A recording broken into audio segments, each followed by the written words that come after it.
very good sense of this writing system, this alphabet, generally. I mean, I talked to Robert Logan and interviewed him in Canada. His book basically starts with McLuhan's point, which is, on a stream of the continuum with your work, that this is something that we all take for granted, and its influence has been staggering. Yes. On the world. That on the architecture of civilization and on the infrastructure of consciousness, both, in all these different dimensions. And though our story ultimately has to do with a very specific aspect of the relationship between the code and the brain, that is creating an unnatural challenge to the brain's processing capability in such a way that how well children come through it is all but fading their lives. This is happening to... It's all but what? All but fading. All but fading. And that the primary consequence that we track is that children are experiencing an organically unnatural kind of confusion for which they are feeling like there's something wrong with themselves because of it. Right. So they're developing an aversion to the feel of confusion, which decapitates learning. Right. And this is happening en masse. So what we've got to do is trace the story of this code and its various dimensions in terms of its effect on civilization, its effect on culture, on human beings. Bring that up as a backdrop, and then look at what's happened to this code, because the code that we think about or talk about in the early days is an entirely different kind of code than the code we read with English today.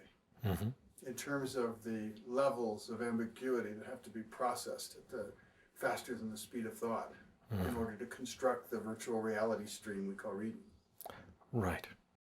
Now, from glancing at my work, that I interpret a number of these, the ambiguity, for instance, in different ways, and I speak of this in very different ways. So for me, for instance, it's not so simple for me to think of the alphabet as a code, because my angle, which traces its influence upon culture, beginning with and looking at oral cultures, and the first experience of writing as very much as a form of magic. And it seems to me that that's been a very compelling angle from which to understand different forms of writing, and then in particular the alphabet. So calling it a code frames it, and I'm not yet thinking of any of this being recorded, but of course it is. But I'm just this is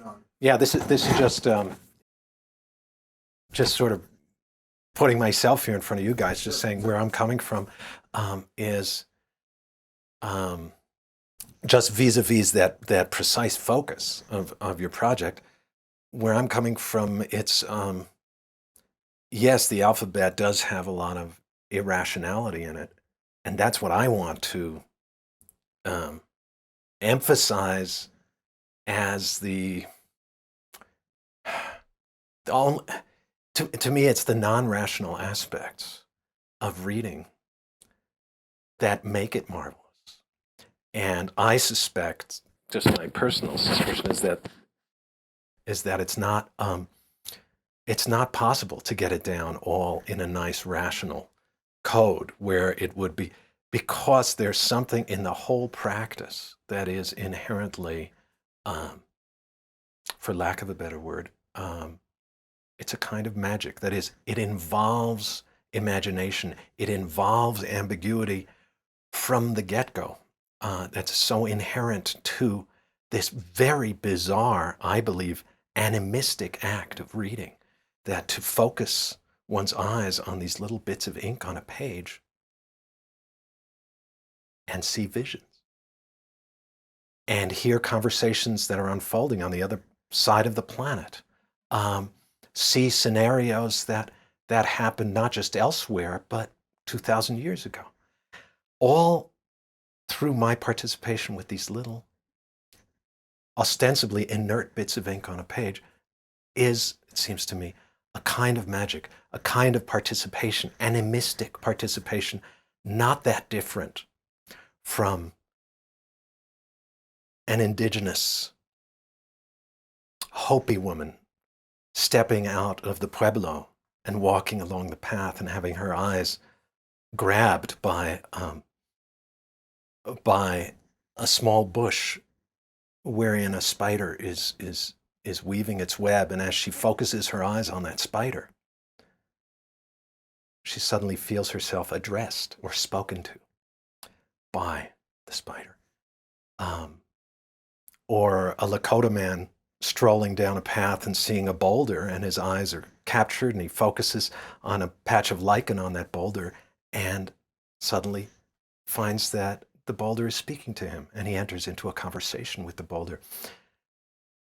We do just the same thing with our own scratches and scripts. We come down in the morning, open the newspaper, focus our eyes on these little bits of ink, and they start speaking to us. And we enter into this rich, magical field of conversations happening at other times and other places. This is an intensely concentrated form of animism, but it is animism nonetheless, as outrageous as a talking stone or a talking spider. We do it with our own scratches and scripts. Our ancestors did it with leaves, spider webs, tracks of animals, clouds, twigs, boulders. It's as though we have focused down this animistic proclivity of our senses to, in order to practice it so intensely with our own scratches and scripts that this new magic we're engaged in has effectively eclipsed all of the other forms of participation in which the human organism once engaged. So the sun and the moon no longer speak to us. Trees no longer seem to speak directly to us. Boulders, certainly not. Gusts of wind, but the page does. Or the neon sign with its lettering does. Wherever we see letters of the alphabet, we feel ourselves being spoken to, addressed. And I would say that that is homologous to, it's directly related to the way a non-writing culture, a culture without any formal writing system, experiences the whole of the sensuous surroundings as expressive, as speaking, as animate, as alive. Not primarily speaking in words, but nonetheless filled with meaning and expressive, meaningful gestures and stories to be, learned from the more we pay attention to the world around us and the things around us.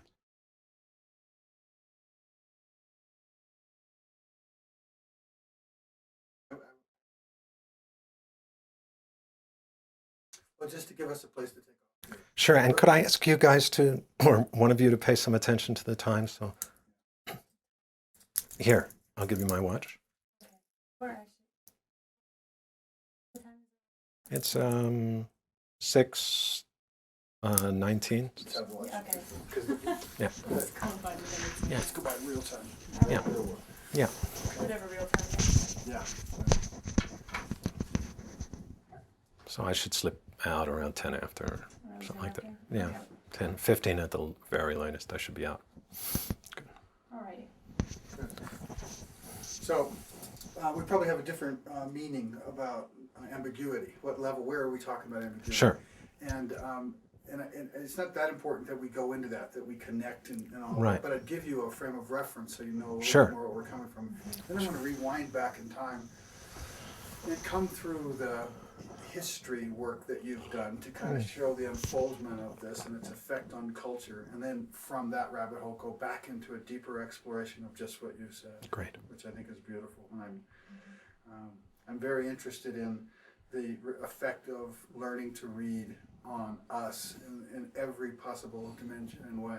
Right. When we talk about ambiguity, what we're referring to primarily is the English language, English written language, which emerged in 1440 at the court of King Henry V by 23 scribes charged by the king to transcribe what was Old English through the lenses of Latin, both the sound and French.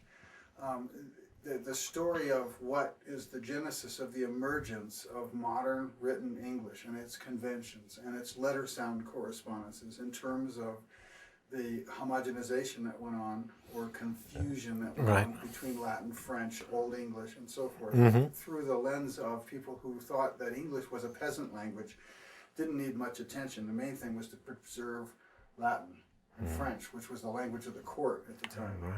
Right? There was a lack of attention to how all this would come out in its English form and what would be involved in processing it. It's in the ambiguity created between letters and sounds at that most rudimentary level, that the processing time it takes the brain to work out these letter sound correspondences.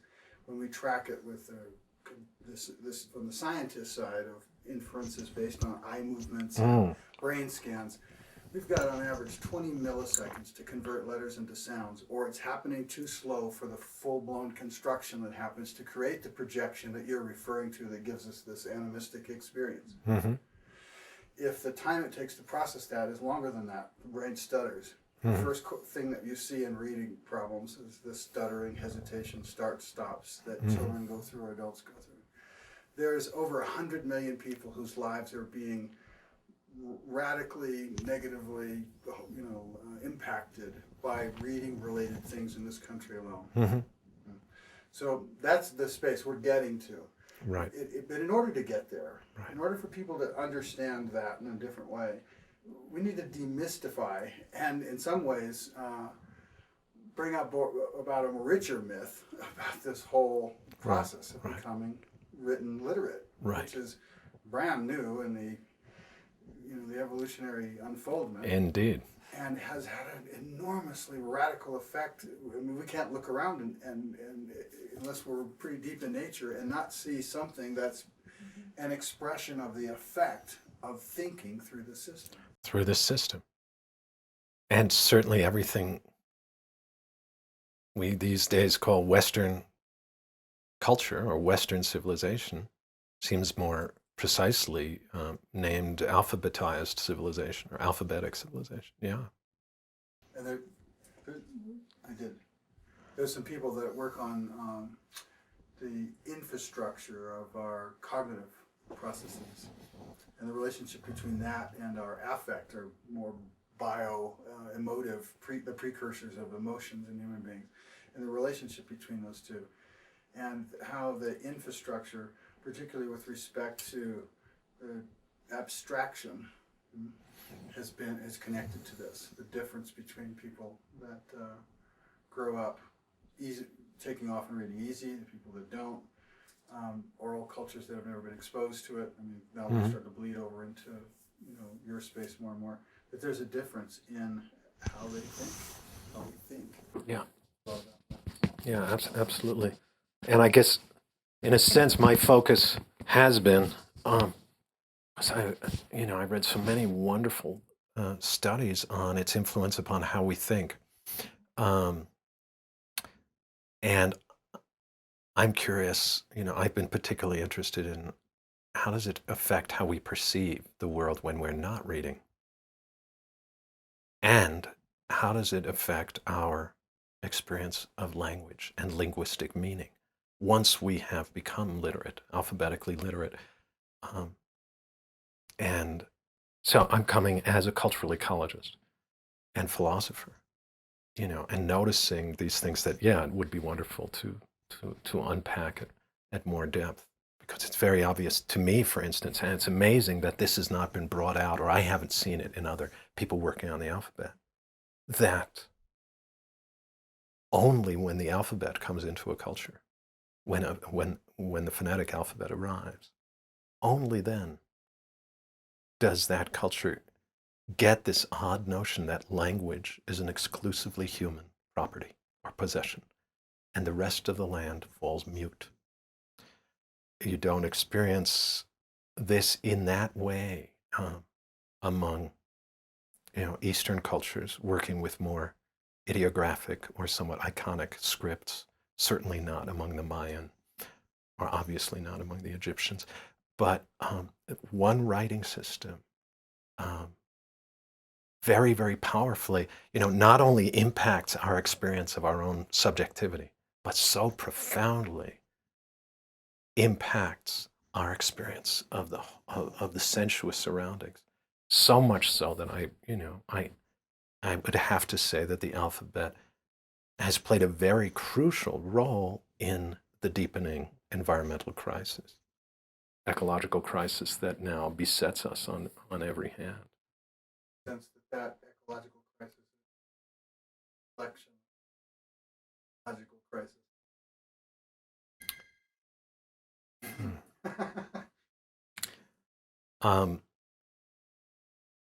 Maybe we can pull the plug on that. Yeah, if you can find it. She won't be answering. Right. And then we'll just try and remember to plug it back in whenever or I'll remember after we're done. I'll come back or whatever. Good.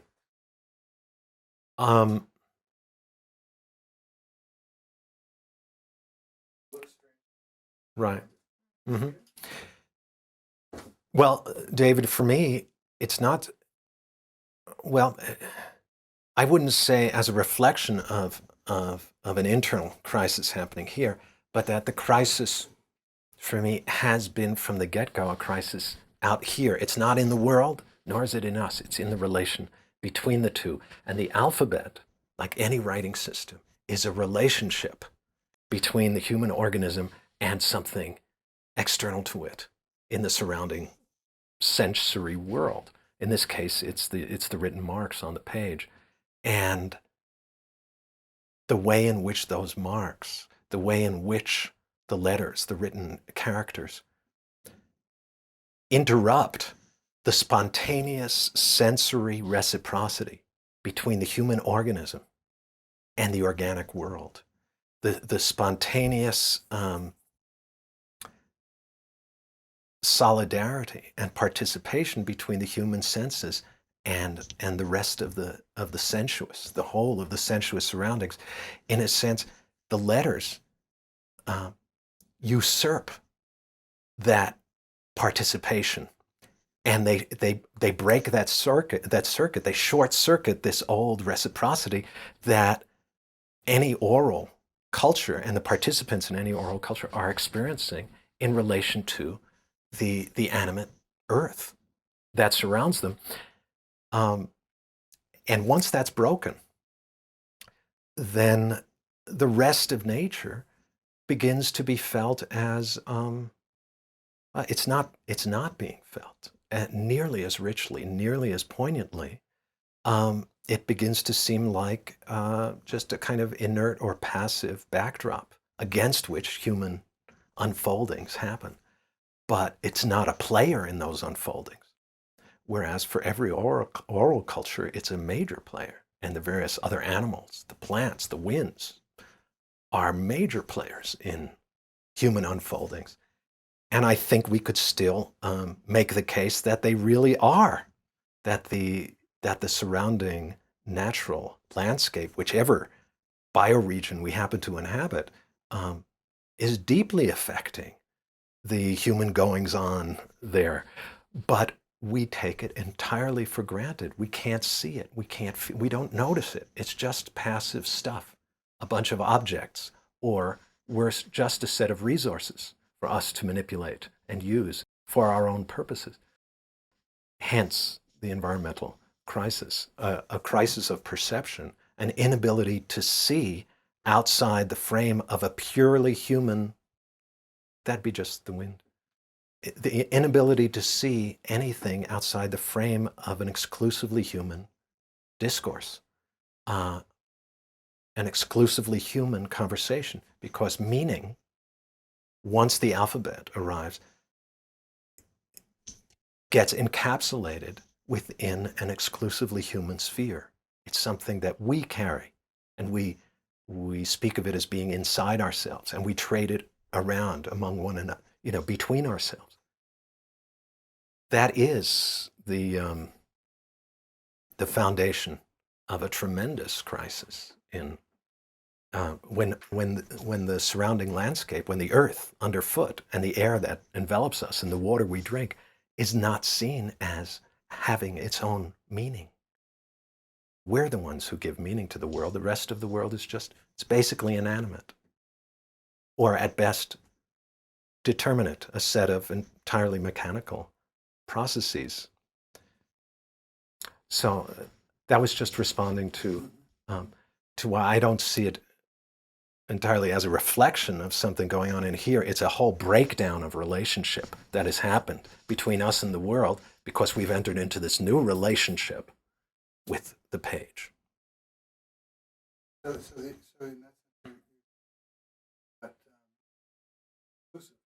No, okay. I'm just trying to draw that out. Okay. How is it that becoming alphabet literate, what is that changing about a human organism, resulting in? Well, and we are sort of starting at the end of the story, and so it's fine if you want to sort of interrupt, and we can ease our way into these things, which in some way are really the culmination of any conversation we would have. What I would say is that the alphabet and alphabetic literacy does not cause our human estrangement from the more than human natural surroundings, but it makes it possible in a way that it simply is not possible for traditionally oral indigenous peoples who are so deeply embedded in the particular landscapes that they inhabit, and they are practicing relationship all the time with the various other organisms, the other animals, the plants, but also with the winds and the weather powers.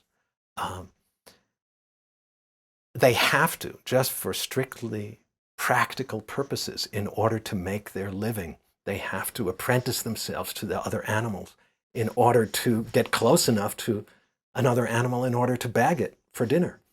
So they're in a very deep reciprocal relationship with the land, and the land itself is experienced as something expressive, as something that is active, is animate, is alive. And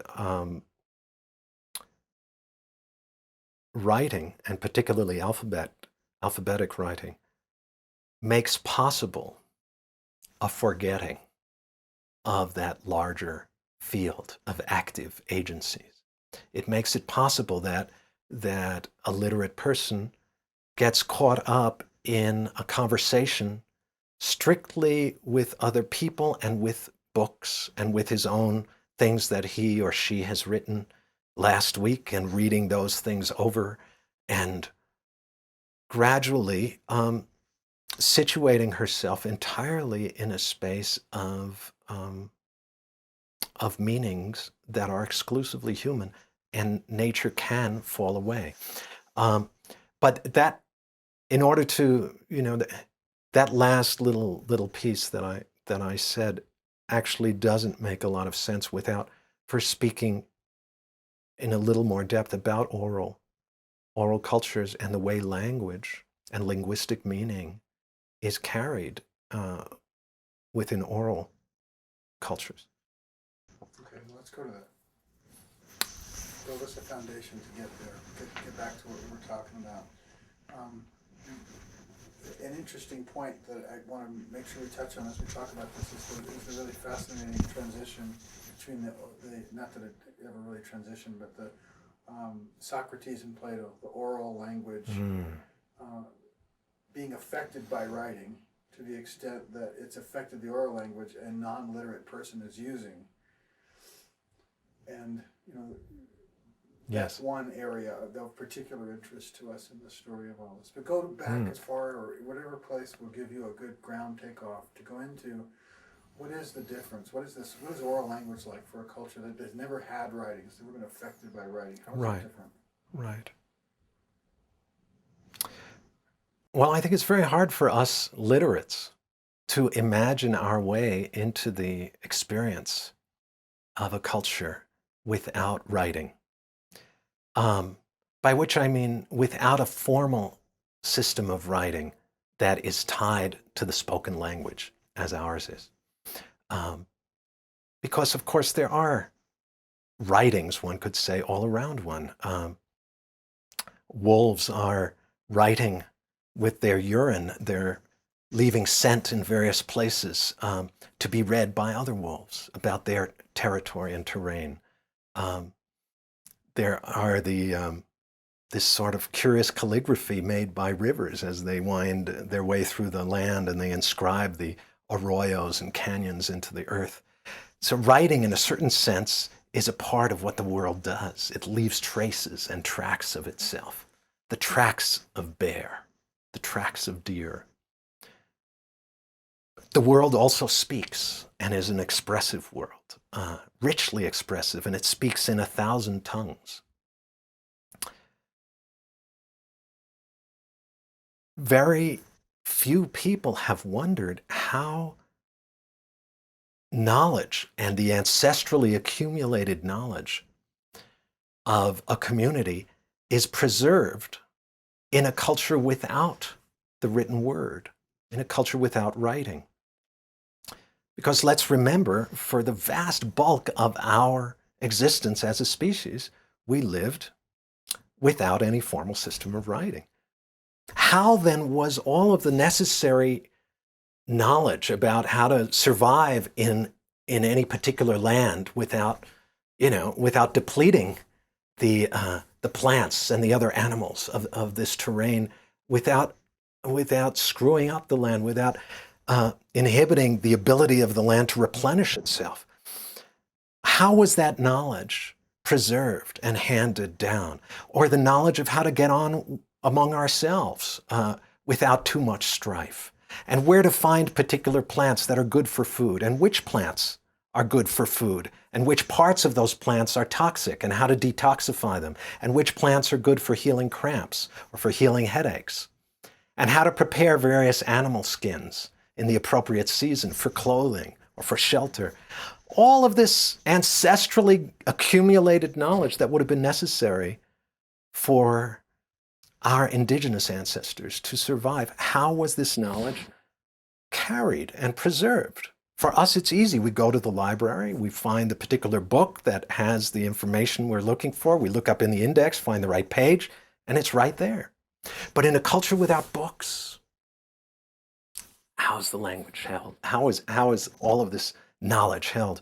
And for those who have pondered this a bit, and maybe you have some, you would immediately realize that, in stories, in vital, dynamic stories, oral cultures are storytelling cultures. They're cultures of story, of face-to-face storytelling.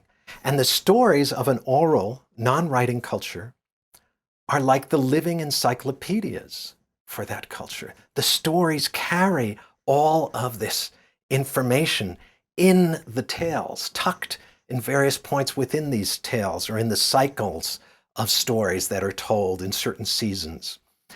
And sometimes the storyteller will break into a chant or a song, a rhymed set of couplets that carry particularly carefully encoded information about how to make a particular food or how to construct a particular artifact that one might need. So these are held in songs and sung stories and stories that are told often. But the question then remains, how is it that the stories are remembered in a culture without writing? Again, we would just go find the right storybook to find the story. But in a culture without books, how are the stories remembered and preserved?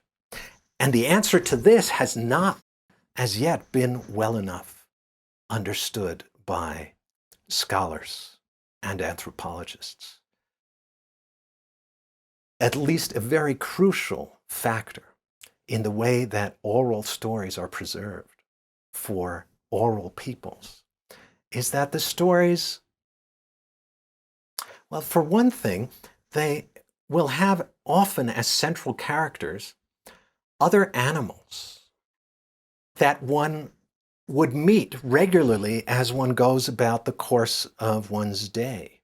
So that the key characters in these stories are often not people, but coyote, or raven, or spider, or wolf, or deer, other animals that are endemic to the landscape within which an oral culture is situated, so that whenever any person within that community is going about his or her daily business and encounters one of those animals, it sort of triggers the memory of the various events in which that character figures, in which coyote has played a role. And this sort of enables the land, in a certain sense, to be a kind of memory trigger for the oral stories. But much more important and much more significant is that the stories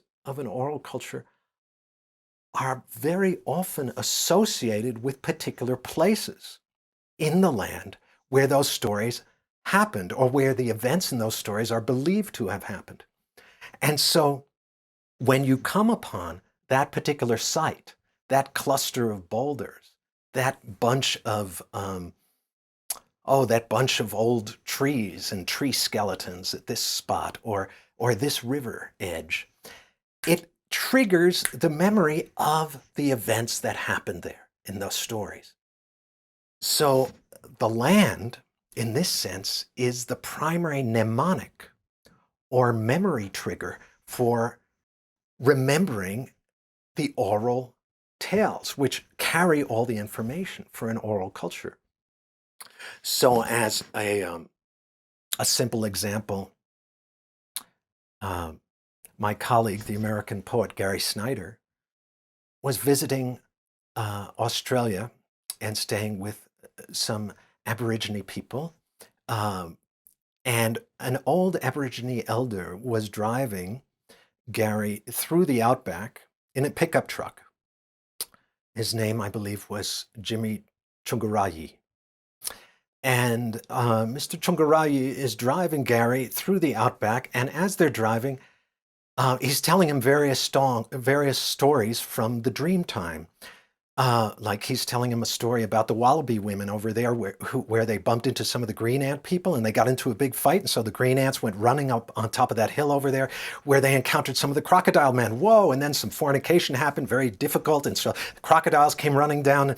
And he's telling the story so quickly that Gary, listening, wants him to slow down, slow down so I can follow the story, until suddenly Gary Snyder realizes with a start that these stories were originally meant to be told while walking.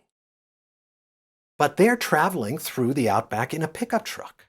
And so they're passing each of the sites where these stories happen very rapidly.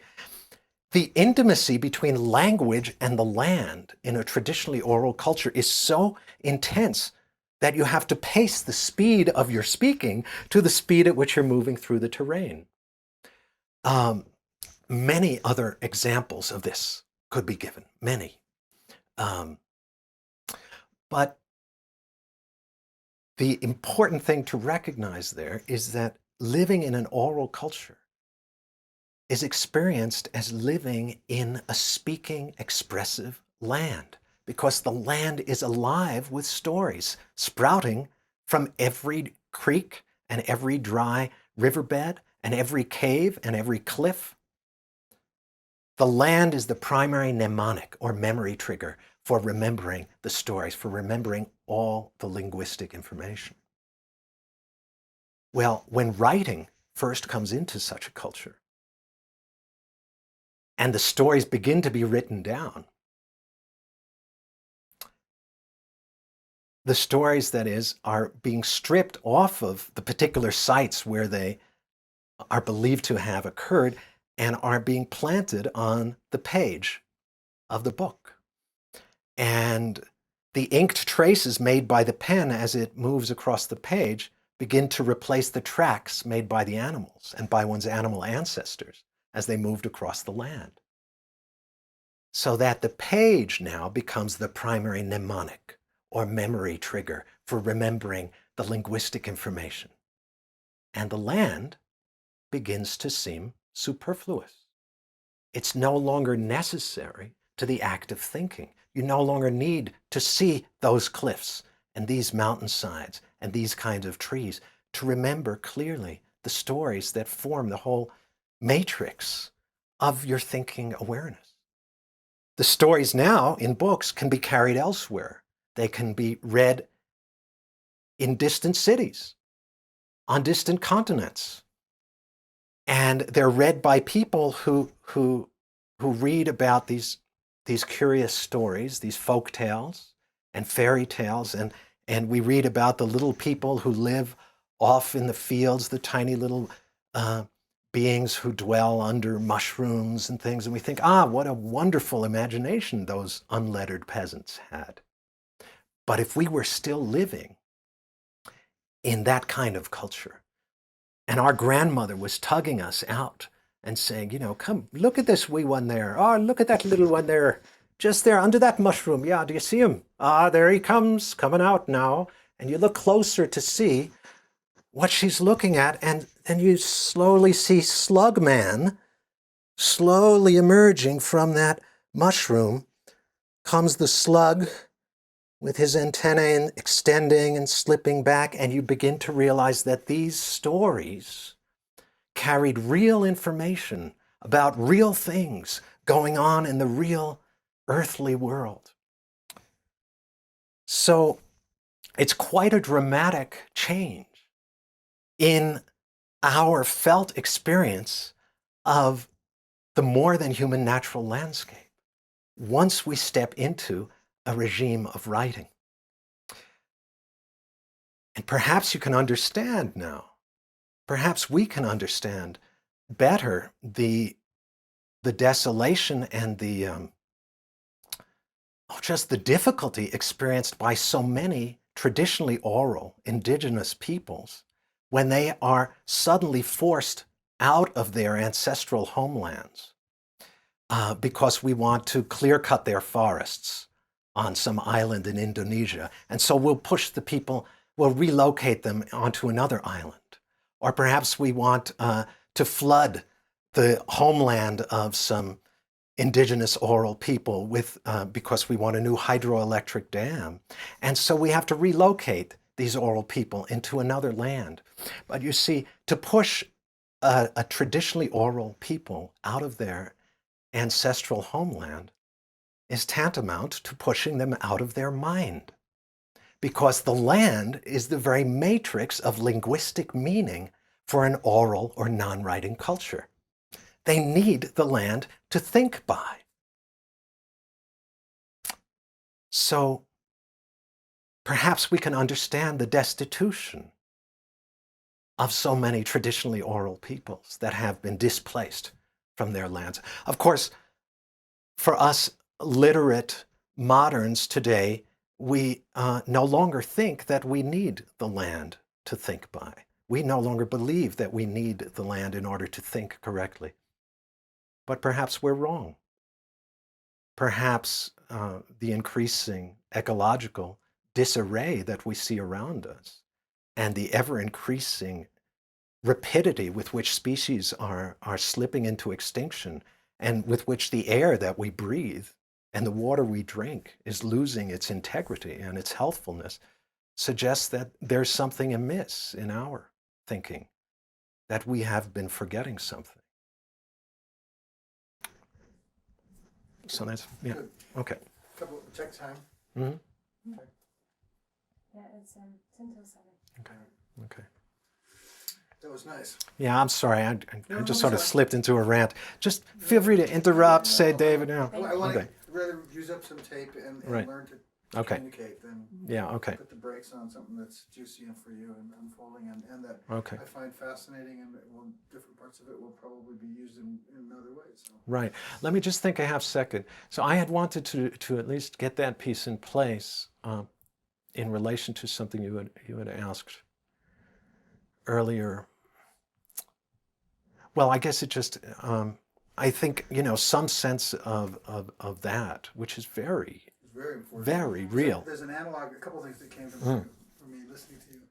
One is there's an analog to that in the early churches, right? I mean, the churches were memory theaters designed to allow people to come through and evoke all of these images, and that's a subsequent step in this kind of artificial version of the memory theater in nature that you're talking about being the kind of contextual cue ground that Yes. people were thinking in. Yes.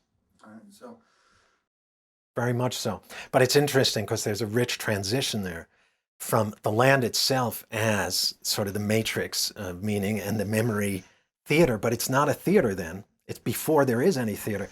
But then in the, in the Dark Ages, in the Middle Ages, gradually there emerges this sense of the great memory work and the masters, the ars memoria, which involve for orators constructing in one's mind a sort of palace, a memory palace through which you would walk, and each site within every window, every niche would remind you of a topic.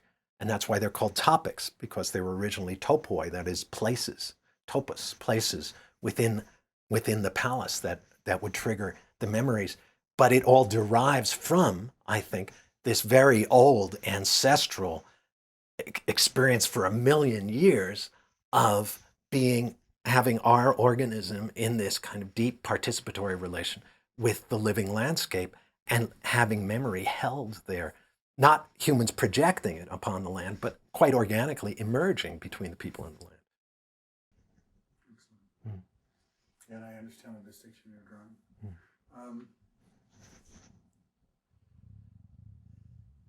One thing, It's a natural artificial when we Yeah. talk about. Yeah, the distinction that quite Cori, that we play with is the difference between this artificial structure, virtual reality, and natural reality, and the role of the writing system. I mean, it seems like the oral language.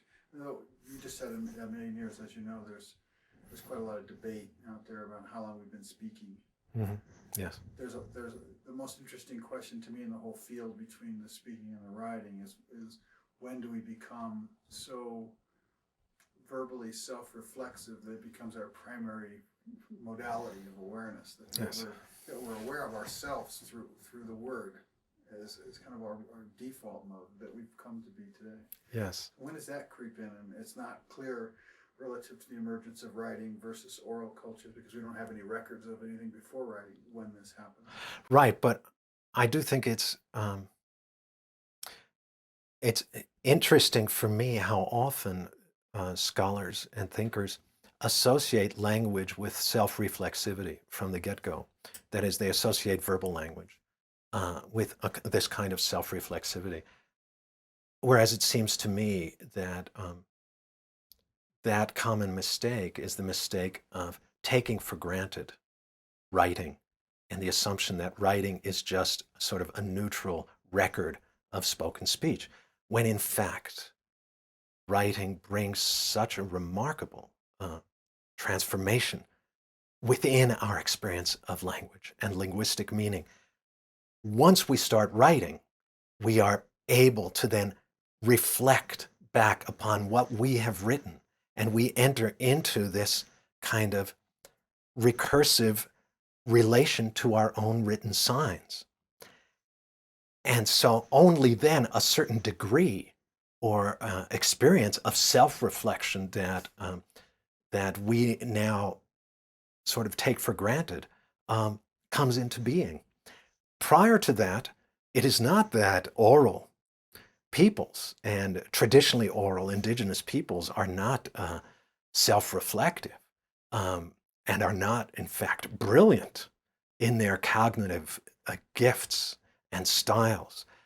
But the reflexivity experienced by traditionally oral peoples is much more related to the more than human natural landscape. That is to say, they feel themselves still reflected in the land and by the land, and they enter into relation with themselves by being in close relation with other creatures, with other shapes of sensitivity and sentience, with trees or with whole forests, so that many traditionally oral peoples um, have practiced what anthropologists, for lack of a better term, began to call totemism, which is simply the sense that um, that human society and human culture and its in its multiplicity and diversity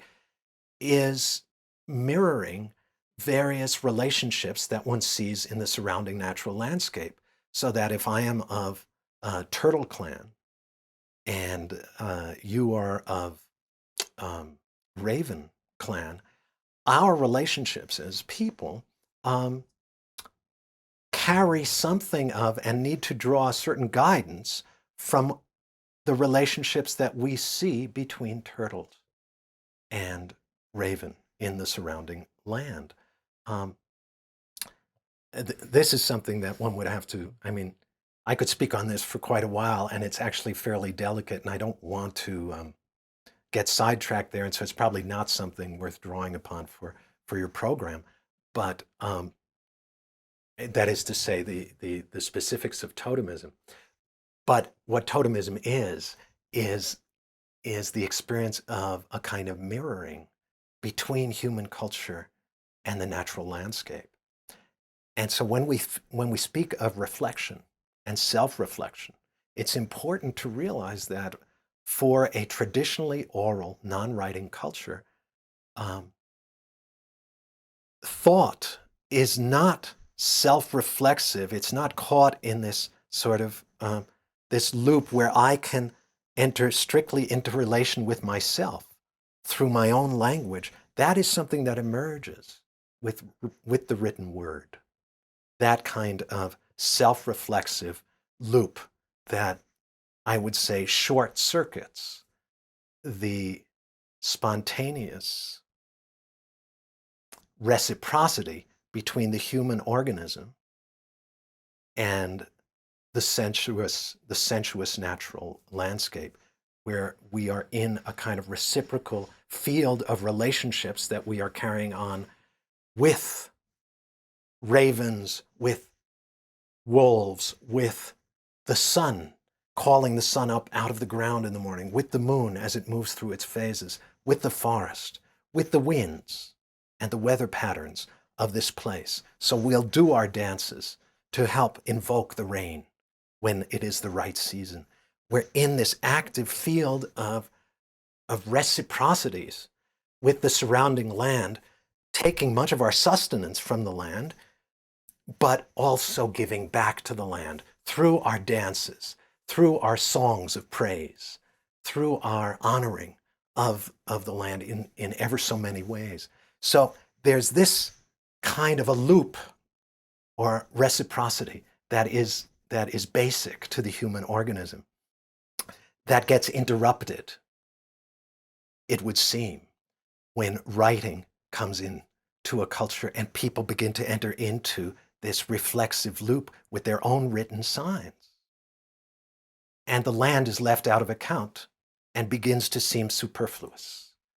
Perhaps now just a passive backdrop against which human history unfolds, or perhaps a passive set of resources for us to mine up and use for our own purposes. But it no longer has its own rich, inherent value and life on its own part. That speaks elegantly to the fall out of resonance, the lack of communion, participation that you're describing. The other side, though, of this Yes. self-reflexivity is this ability to become verbal self-reflexivity, this ability to become volitionally abstract, to think about what I'm thinking, become more Yes. and more meta-aware and analytical. And yes, we could compartmentalize and say, well, there's a lot of bad stuff that comes from that, right? There's a lot of trouble that's come from that.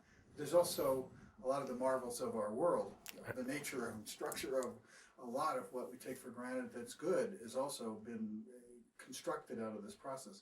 Very much so. And so, as we speak to what becoming literate has done to our relationship with nature and the more than human world, there's also this powerful enablement that's come from this that I want you to speak to as much as you're comfortable about. Yes. And so far, while I appreciate what you're saying, that the code or writing is allowing us to engage, because we're becoming occupied and engaging with this non-human thing, we're spending less time with nature. We have a different reality doorway, different experience, different way of experiencing reality. That seems to be part of the story, but there's also, it seems, something that's happening to us, how we process reality, how we slice and dice and cut it and assemble it, that's different, that's brought about by writing. So those are 2 points that connect to where we were with what you're saying. Yeah, nice. Right, right. And which I'd love to speak to some. Time check? Okay. One thing that I don't want to forget to just touch back into let me just set it here as just one small factor. I'm curious if you folks have bumped into any questions regarding when you speak of this sort of abstraction and reflection that has been made possible by the alphabet.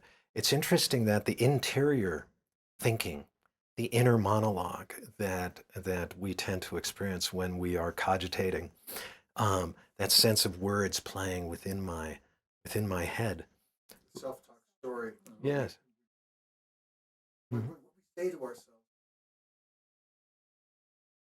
Right. But I'm wondering if just the very visceral, the very felt inner sensory experience of audibly, as it were, with one's mind's ears, hearing this play of words inside our heads, what the Buddhists call roof brain chatter. It's not clear to me that has been in existence very long. We do know that the experience of reading silently is much, much more recent than the experience of reading with the alphabet, which was for many, many centuries an experience of reading aloud, or at least mumbling, often because there was no punctuation. And there were not even spaces between the words, so that you needed to sort of sound it out in order to discover what were the words that you were reading. But in the Middle Ages, once spaces are introduced into the text between words and various new forms of punctuation, it's much more possible to see and get the meaning without sounding it out. And so a kind of inner, just reading to oneself becomes possible. And it's not evident to me that the experience of inner speech, of thinking, as we think inwardly all the time now, and we experience it as being interior, does not derive from that interiorization, or that moment when we begin to be able to read silently. Because it is very kindred, the experience of inner discourse, inner thought is very kindred to the experience of reading silently. One of the most amazing things is that this is the point where we talk to the Assistant Secretary of Education in charge of research, and he would be right here. Yep. That there's a point at which what we call thought today and what's going on with reading are just indistinguishable. That their structures are so similar. Yes. Same is true across the cognitive science boards. Interestingly, in the 1700s, there was a bunch of Germans developing kindergartens that said that because the languages are no longer phonetic, trying to force the children to read them out loud is working against them learning to read, and it's part of what's shifting this thing in this direction. Wow. We just did a nice job of connecting. I mean, yes, the Greeks, so it's all run together. They at least had the vowels. They recognize the Semitic sound system is different than theirs, and they've got to do things in order to make it match up with their sound system. Right. Something the English didn't do. Right. Interesting. And one place, let's make sure we get back to later, the vowels, which is, that's a big one. It's a very big one for me. Let's call it here. We got maybe 7:05. Okay, Yeah, ma'am. whatever you're. Well, maybe just the first thing I'll say in relation to the questions you were raising is that I'm not in any way interested in demonizing writing or the alphabet or in saying that it's bad in any way. I am a writer and I love the written word. I love it and I love what it enables for me. What I am saying is that writing is magic and that it is a very potent form of magic. And that unless we recognize how potent, how powerful this technology is, and how profoundly and even in many non-rational ways it influences our experience, unless we recognize the magic of the written word, then we are simply under its spell. And it's not by chance that the word spell has this double meaning, to cast a spell or to arrange the letters in the correct order to spell out a word. Because these two meanings were at one time very, very close. Because to learn to read with this new magical technology, to be able to arrange the letters in the right order, to actually, conjure, as it were, that thing that you just spelled. It was experienced by oral peoples who had not met the written word before. When they first encounter it, they experience it as magic, as a very powerful form of magic. Talking leaves, we know, is how it was described by many of the native peoples on this continent when they first encountered missionaries who would read from books that they would open up, or they would make their own writing in those books, and then they just look in them and seem to experience words coming off of the page, or they would open a letter sent from afar and they would understand what someone had written to them. To many of the indigenous peoples of this continent and other continents, it seemed like here, this flat piece of paper, this leaf, was speaking. Talking leaves. I think there's something true and right to the notion that writing is a kind of magic, because its effect upon us is not entirely rational. It has very deep emotional, cognitive, perceptual effects upon our experience, and upon our experience of the sacred, and our experience of meaning in the surrounding world. So, okay, all right. The And I want to ask if you did that enough to notice that a lot of the kids who had learning disabilities at school discovered that they were really gifted in relation to nature. Common experience. Yeah, and Yeah. my sensitivity Mm. to learning disabilities. Mhm. I mean, geez, I had some ADHD kids who would come and their teachers would forewarn you, this is a troubled kid, and you'd get out on the trail with them, and these would be some of the best kids. They were fine out there. There's nothing wrong with these kids. Exactly. But my sensitivity Yes. to it was far different than where I am now. Oh, Far different, okay. Yeah, but this is where I got my orientation with learning. But this is also where I started to see shame in a different way. When you go out and hike with kids for 12 days in the forest and have some heart-to-heart talks and group syncing activities, some stuff comes out with teenagers. Indie off here. Yeah, I think it was. And David, you never mentioned you said there were two things, and you mentioned the historical piece, but didn't mention any other. If you know what it is, do let me know. Well, I definitely want to come back to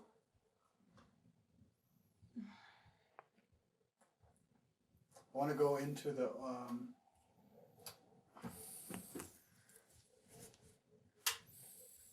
you can say that people recognize there was a before and after walking upright, Mm-hmm. right? people somewhat recognize there was a before and after becoming into spoken language, but people do not give that as much. Our society generally doesn't appreciate that as much as walking upright. And it seems to me that it is, when we talk about what's defining a human being, coming into language, right? Is you almost got to start there in a certain way. Not to be defining it necessarily in the sense that you mean it, but and then there's coming into literacy as a species, what it's done to us, and so talking about that progression of what oral language was like before there was any writing, from your experience with oral language cultures. Oh, good. Yeah. And then moving off of that into the history of writing, a brief history of writing, from your view, from what you've done, with emphasis on the alphabet, the emergence of the alphabet, its effect on the first major cultures. Oh boy. And then specifically, go ahead, what's the matter? Well, in terms of a brief history of writing, I mean, that specific stuff, I mean, it's not all that fresh in my I have no brain. sound. You know, it's No sound. no sound. Hello? No sound at all. Really? Yeah, I got no mic. You hear it? Let me see the head. Maybe it's not plugged in. It's possible when it slips out of its connector. Over here.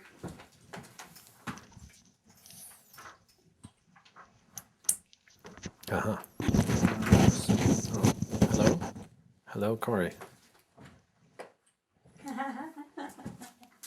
that helps. I got sound. Oh, you got sound. Okay, good. We're good. I mean, if you want to let me, take cheating glances at in the book, I could do that more well. But Let's pick up the things that, rather than try to be as comprehensive, good. let's talk in that space about the things that strike you the most and that live with you the most. Now, I have a particular interest. One of the most fascinating, the two areas that I'd like to get your view on that support the effect of writing on us. One has, I think, one of the most powerful stories that I got first from your book. A lot of people talk about the Greeks coming into the alphabetic literacy. There's the alphabetic labyrinth. I don't know if you've read that book. There's a lot of books that talk about all this stuff. But you make a point, which I think is a very powerful point, which has to do with looking at the way Socrates expresses himself. Right? Socrates is not expressing himself as a oral language culture person, right? Even though he doesn't write, doesn't read, he's got an attitude about it.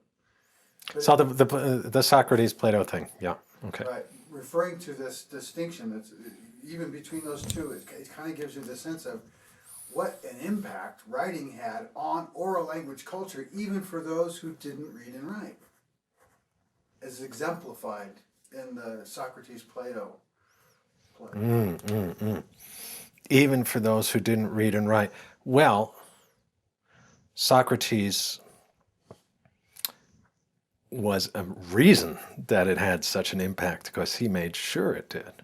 He, in his alliance with his student Plato. But before launching, any other things that we want to touch on, or we'll just see what comes up? Well, so background general oral. I wanted to talk about the Hebrews, the Kabbalistic use of the alphabet, the different ways different people have thought about the letters. In one case, they're these elemental representations of the forces of the universe that can be combined in spells and formulas that create this magic in our minds. Yes, indeed. And to others, it's this totally divorced, disconnected series of elements for transcripting spoken language. Yeah. So speaking to the variation on that. But Okay. yeah. whatever you can say that's juicy for you Mm-hmm. about what happened to the Hebrews at kind of a before and after, culturally, as a civilization, quote unquote, as a people, as a community, before and after writing. Mm-hmm. And same thing in the Greeks. Okay, to speak of the Hebrews before now, that's very interesting, but it's quite a conundrum. I think I'd want to make the case that, well, anyway, no, Okay. don't need to do it priorly. But they're kind of born of writing. Kind of what? The Jews as a people, the Israelites, are born as a people in relation to the written word. That is to say, they become a people when Moses, during the Exodus, and Moses goes up a mountain, with 2 blank stones, and he comes down with writing. And the guy's a scribe, obviously. It's a tradition. It's a scribal cult. I mean, it's a scribe that initiates the whole tradition through the power of these letters and what they make possible. Of course, the tradition says God wrote on the tablets, or he dictated to, but obviously the guy was a scribe. He went up with blank stones and he came down with writing on them, with the 10 Mosaic commandments. So writing plays, as I mentioned earlier, writing has a profound effect on every aspect of our experience, including our relation to the sacred and to the divine. It is there, the alphabet is there at the beginning of the monotheistic tradition, the beginning of this sense that behind all of the many manifestations of the divine in the world, there is a unity. And what's more, it seems to speak with a human voice. But it has a kind of eternity to it that does not fade with time. This experience of human speech or language that is eternal is made possible by the written letters and the writing down of previously oral speech and the giving it a permanent form on the page or on the scroll. It now is there and it lives there. And the scribe who wrote it may die. Still, those words are there. And you can look back and still hear that voice. It speaks to you from a timeless dimension. So the history of the Jewish people, and hence of Christianity as well, is integrally entwined with the story of the alphabet, of this writing system that, unlike any others that came before it or any others that developed elsewhere, this phonetic writing system, this first writing system that privileged the human voice. So you were asking about oral culture prior to writing, and I've said a bit about that in relation to story and memory and the land.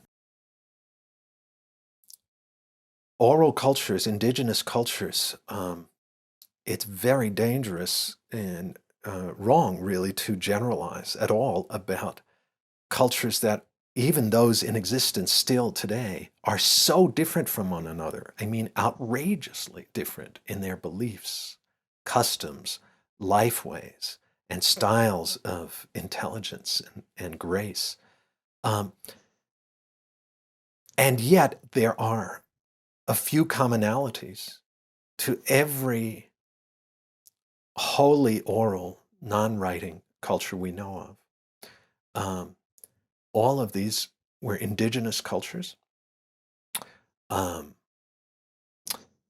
And they all display a certain perceptual style, a mode of perceptual experience that was termed animism by ethnologists, anthropologists at the beginning of the 20th century, end of the 19th century. Animism, by which the anthropologists meant to describe a style of awareness that does not distinguish between that which is animate and that which is inanimate. Rather, for these peoples, it seems that everything is animate. Everything moves. It's just some things move a lot slower than other things, like the ground or a mountain or this chair. But nonetheless, they all move. Each thing has its interior pulse, its own active agency. Each thing is an active power influencing the things around it, the space, influencing us when we turn our attention toward it. Such seems to be the spontaneous experience of the human organism and nervous system. In the absence of any intervening technologies, we seem to spontaneously experience the world as alive through and through. One other commonality that one finds in virtually every oral, deeply oral culture is that not just that everything is alive, but that everything speaks, that everything has, at least potentially, the power of meaningful expression. Things speak by the way they move, by the sounds they make, bird song, to be sure. The rhythm of crickets is a kind of voice, the hooting of owls, but also the wind in the willows. This too is a voice. That is to say, it's experienced by most non-writing peoples as something that is meaningful. And they will listen closely to hear what is being said. What is the meaning? Ah, the wind in the willows, the speech of the leaves is saying that a storm is brewing. Or other such meanings that one finds in the speech of the waves as they crash upon the rocks, or the babbling speech of a brook as it moves over the stones. So these are elements, I would say, that are basic to oral or non-writing cultures, and hence basic to our own oral ancestry, until we begin to step into formal writing. One very important element, it seems to me, in so many oral cultures is that human language, our kind of language, which is verbal, or we call it verbal now, which takes the particular form that it does in our species. Human language, when it's not written down on a page or on a sheet of papyrus or on a scroll, human language is not, it doesn't have a visible representation. It is primarily speech. It does not have this external objectifiable form on a page so that you can think about it and name it as language and think of it as something that one can set aside or pick up or do things with. Rather, it's something we inhabit. It's a medium we are immersed in, as it were. And it shows itself as speech, as this very bodily, expressive, sounding, rhythmic thing we do with our voice. But what's very interesting is that oral peoples the world over seem to recognize in speech that speech is nothing other than sounded breath. It is shaped breath. We speak by inhaling some of this mysterious, invisible substance that we are immersed within. We inhale it, and then as we breathe out, we shape our out-breath with our teeth and our lips and our palate. And we let it vibrate some chords in our throat and send it out into the world. And it is my breath that carries my sounds, my speech into the world, and it is this invisible air that carries my words to your ears, or your words to my ears. So the air, the breath, the wind, these are in many ways the mystery of mysteries for many, many oral peoples. The mysterious nature of the enveloping atmosphere, the wind, the air. Why mysterious? Well, because we can't see it. We can see that it's moving the branches of trees. We can see it's lofting the clouds overhead. We recognize that we cannot think a single thought without continually imbibing this invisible substance. So how do we know that it is not the wind that is also thinking our own thoughts, that the air is thinking within us? And in fact, this is a conception that is found among various indigenous oral peoples, like the Navajo people near here, the Diné people, as they call themselves. Their most holy, in a sense, cosmological power is something they call Nilchi, Nilchi, which means the holy wind. The holy wind is the whole body of the air, the sky above, the air we breathe, the air that moves and circulates within our bodies. All of this is Nilchi, the holy wind. And holy wind is what gives all things life and breath and awareness. And the Navajo elders and chanters will say, well, you cannot see the holy wind directly, but you can see it by the traces that it leaves. It leaves these little spiraling patterns wherever it moves. And so the spirals in our fingertips, these spiraling patterns in our fingertips, they say are where 10 little winds entered into our fingertips when we were born. And the spirals in our toe tips are where 10 little winds entered into our toes when we were born. And the spirals in the little winds in our toes hold us to the ground, and the little winds in our fingertips hold us to the sky. And that's why we don't fall down when we're walking. But they say there are also these spiraling folds in our ears, and that's where 2 little winds, we know that they dwell within our ears. Winds' children, they sometimes call them. We know they're there because there are these spiraling folds in our ears. And when you're thinking thoughts, when you hear that play of words inside your head, the Navajo elders, the Diné elders say, well, that's just winds' children talking to you from inside your ears. But of course, these little winds in our ears are messengers of the winds of the 4 directions, who themselves are subsidiaries of the vast body of Nilchi, the holy wind. So this is a notion of awareness or mind, not as something that is inside us, but mind or awareness as that which we are inside of, along with all the other animals and the plants and the trees and the clouds. We live within Nilchi, the very body of awareness, which is the invisible air.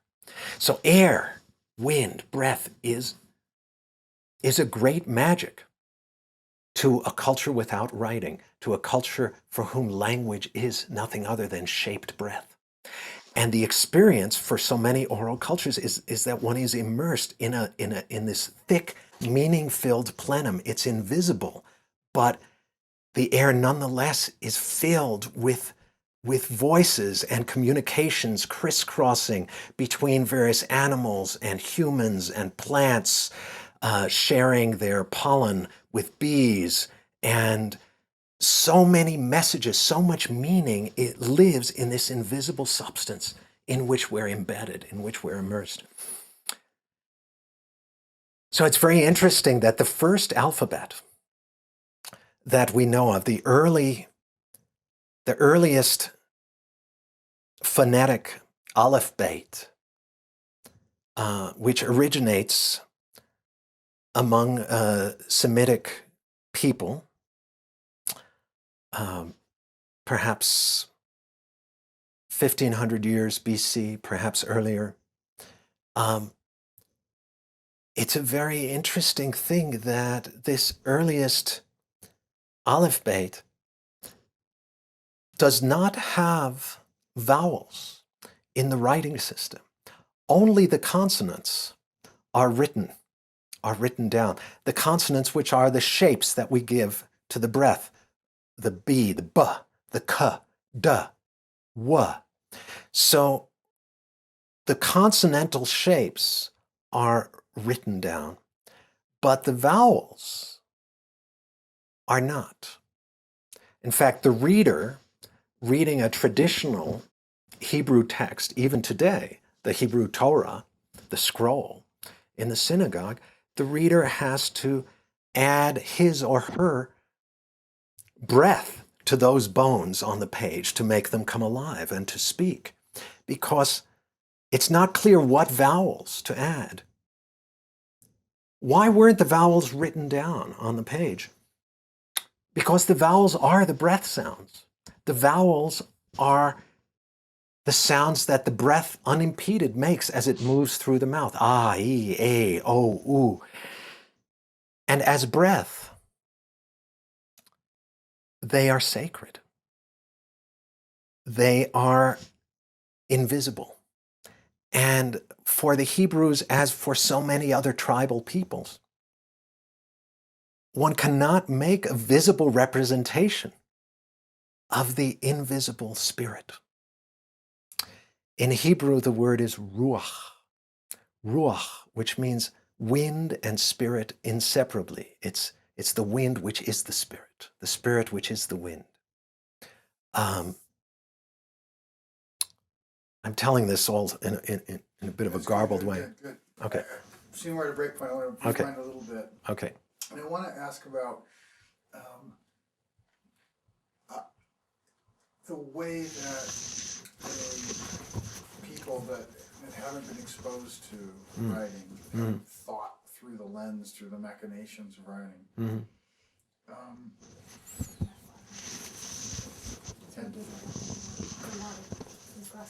here. Oh, cool. Thank you. You mean to interrupt, but it's easier for you. Yeah, no, understood.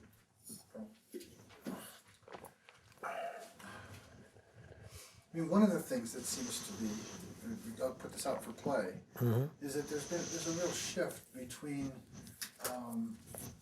the way that we think about the not now, not present.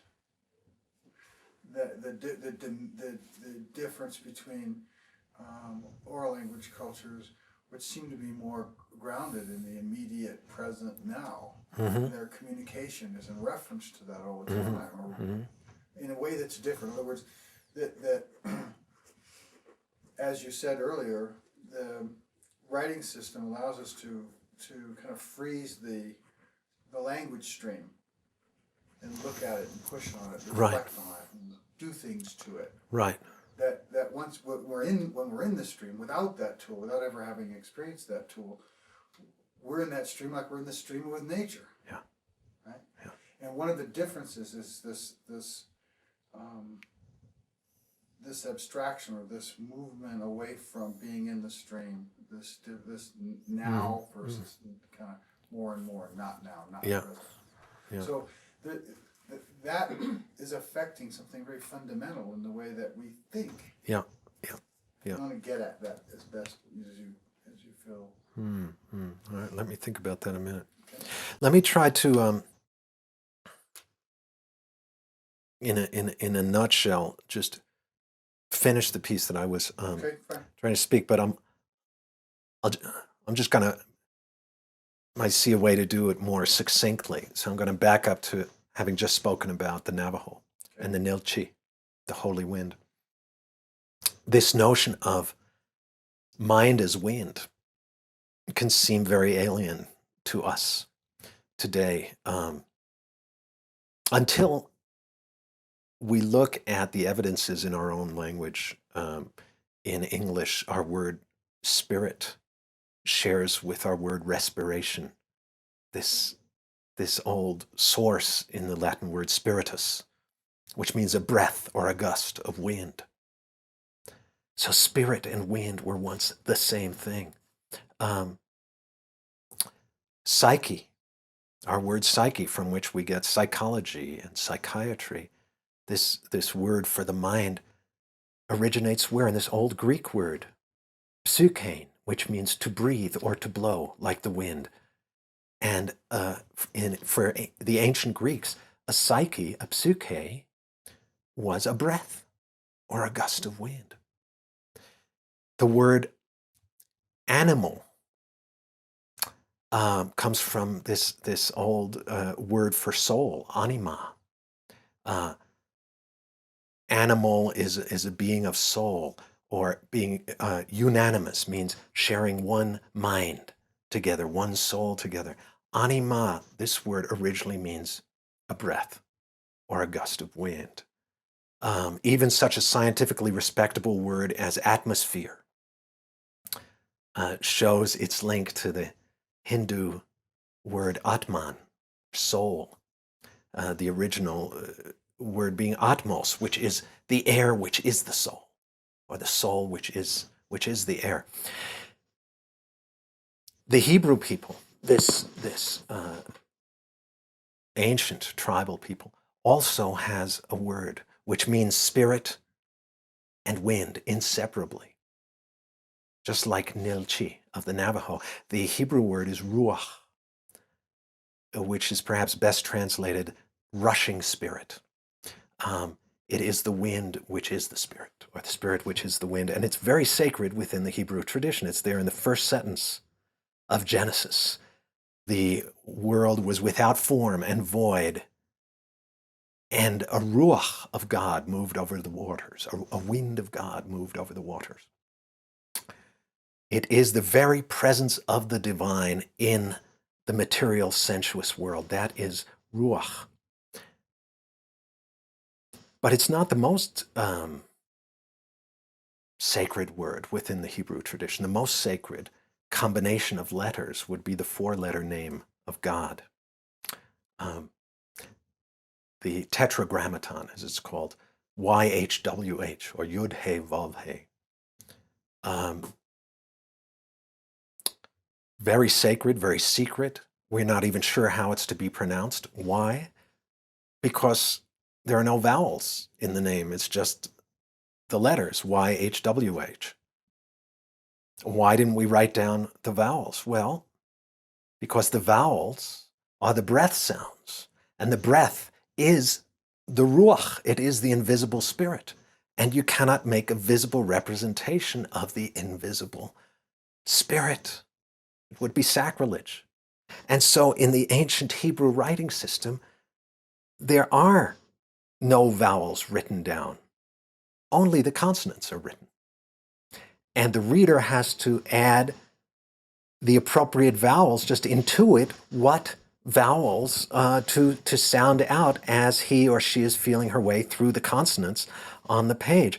It's as if you have to add your breath to those bones on the page to make them come alive and to speak. So the Hebrews, who are the first keepers of the alphabet, of the aleph-bet, of this magical phonetic writing system, they did something very interesting.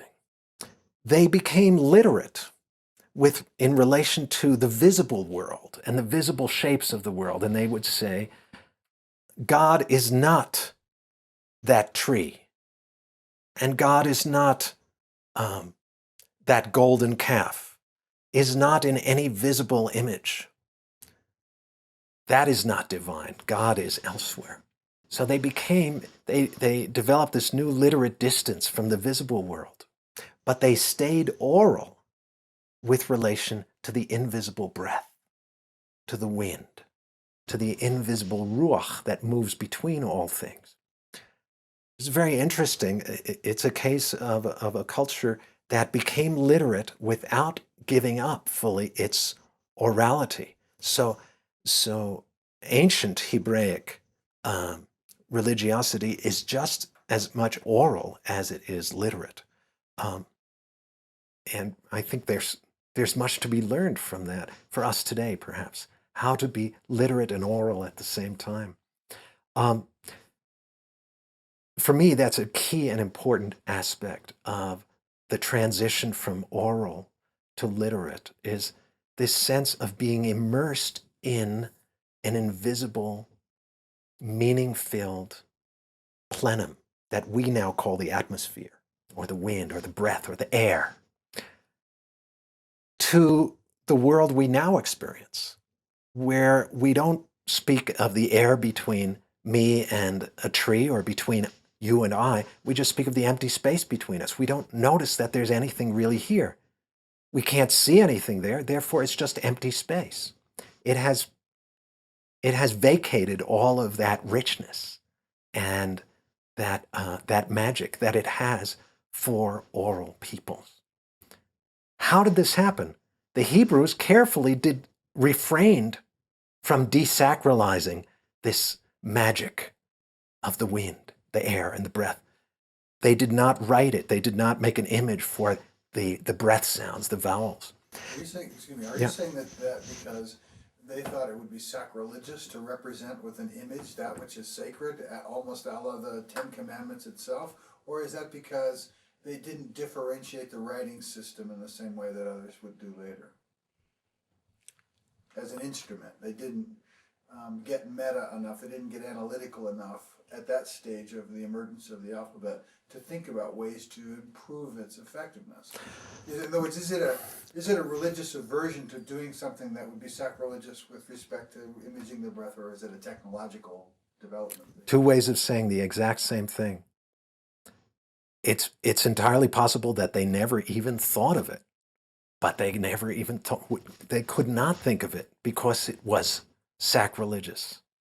Because the breath is the very breath of the divine. It is the presence of divinity in this world.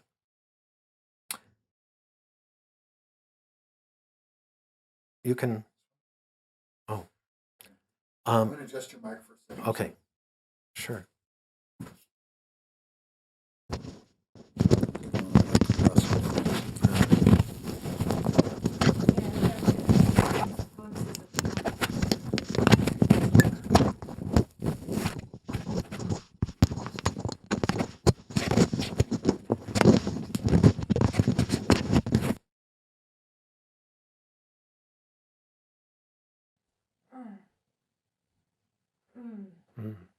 Go back on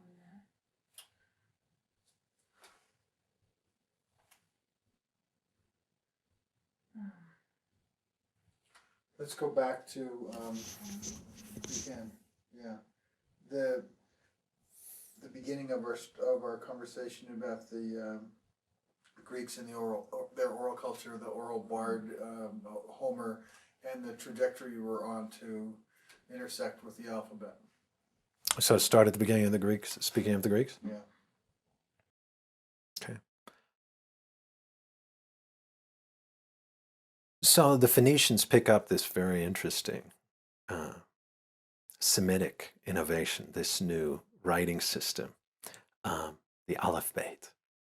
And Phoenicians are an ocean-going, seafaring gang and carry the alphabet across the Mediterranean to Greece and the islands of Greece, where it is picked up and begins to be used by the Greeks. But it moves into the culture only very slowly, because the Greeks have such a rich oral tradition that is filled, well, The Greeks have such a rich oral tradition. The works of Homer are a case in point. The great Homeric epics, which were only written down probably fairly late in their history of being recited. It's fairly clear that Homer himself was blind, was not literate, was an oral bard. This is clear because the structure of the epics is filled with these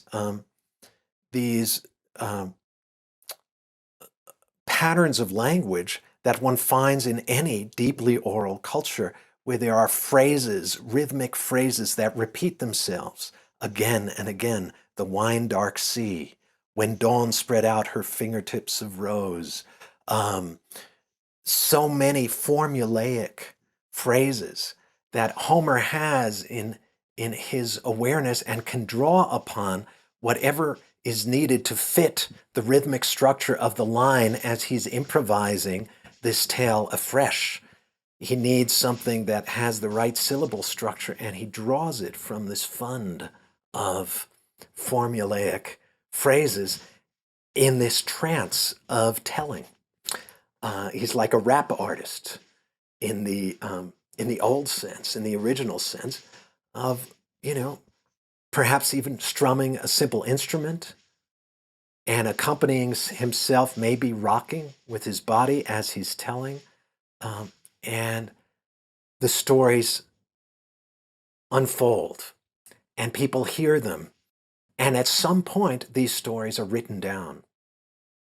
But then do people in the schools, do students then read the Homeric epics? No, they still in Athens are learning the stories by heart so that they can tell them, so that, in other words, they become some of the oral inheritance of a culture that puts great value and great weight on oral storytelling and stories that are the common property within the culture that everybody knows.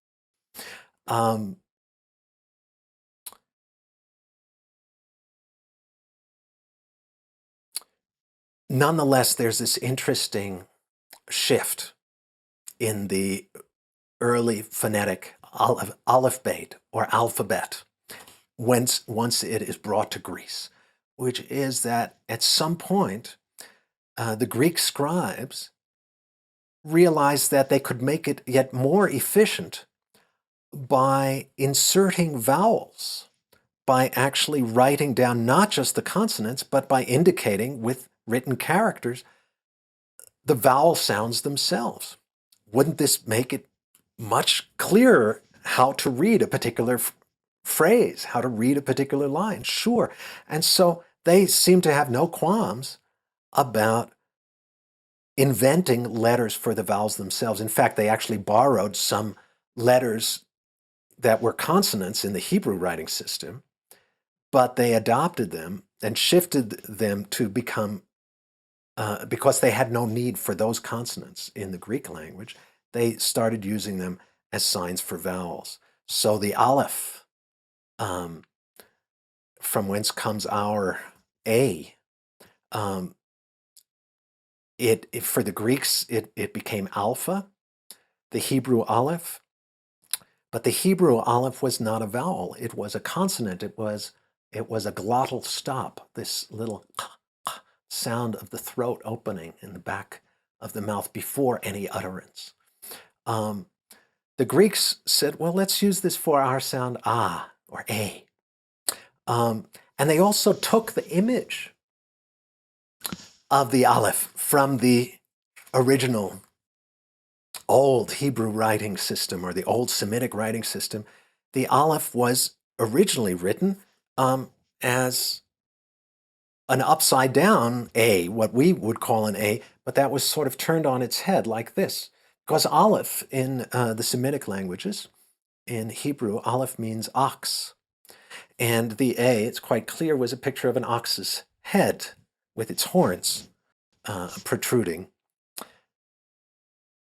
Once the alphabet is brought to Greece, and the Greeks changed the direction of the writing system, That is, one no longer reads it from right to left, but you start reading it from left to right, and also, of course, then writing it from left to right.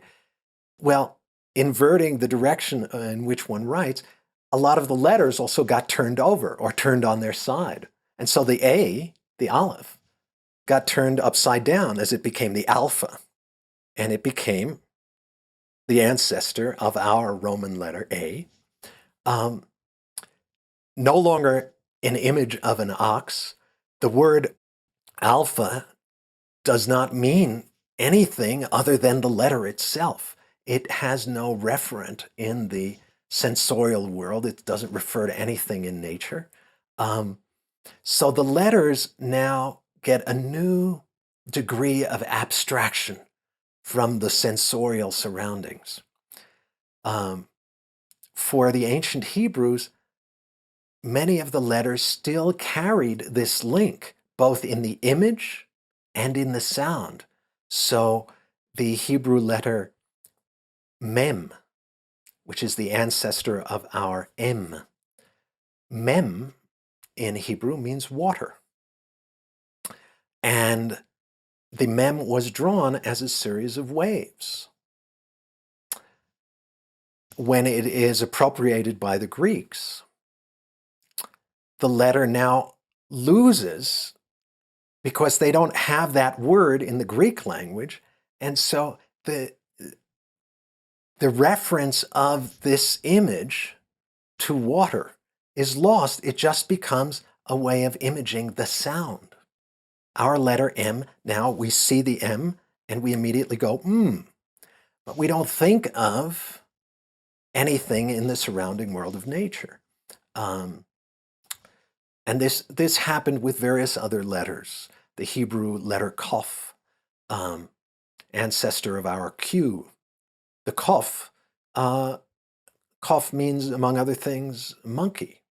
And it seems that the image of a circle and then intersected by a dangling line that curves a bit in the old Hebrew script was a little picture of a monkey, as it were, seen from behind. But that referent to something in the earthly surrounding more than human world is lost as the alphabet was brought to Greece. So the letters now for the Greeks no longer refer to anything in the surrounding earth. They simply point back to the human face, to your mouth. You see a B and you go ba. You see a C and you go ka. For the Hebrews, when they would see a B, the B was our B lying on its side. It was a little house with a door in the middle. That's what the middle of the B that goes, it was a little house with a door, because Beit, the name of this letter, meant house. When the letters turned up on its side, for the Greeks, and they changed the name from Beit to Beta, that is, they preserve the name, but they switch it into their Greek sound. So Aleph Beit becomes Alpha Beta. And the word beta doesn't mean house, doesn't mean anything except the letter itself, which just refers you back to your own face. So the letters begin functioning as mirrors, as it were, just referring the human back to itself. In other writing systems, older writing systems, or more pictorial writing systems, more iconic writing systems, like the Egyptian hieroglyphics, or the hieroglyphs of the Mayans in the Americas, or even the more ideographic writing system of China, where many of the characters in the writing system are derived from stylized images of things in the more than human world. So you have stylized images of human implements, houses interspersed also with a sunrise, a sun rising behind a stylized tree, mountains, in the Egyptian hieroglyphs, many animals, so that the reader reading one of these writing systems that is not alphabetic,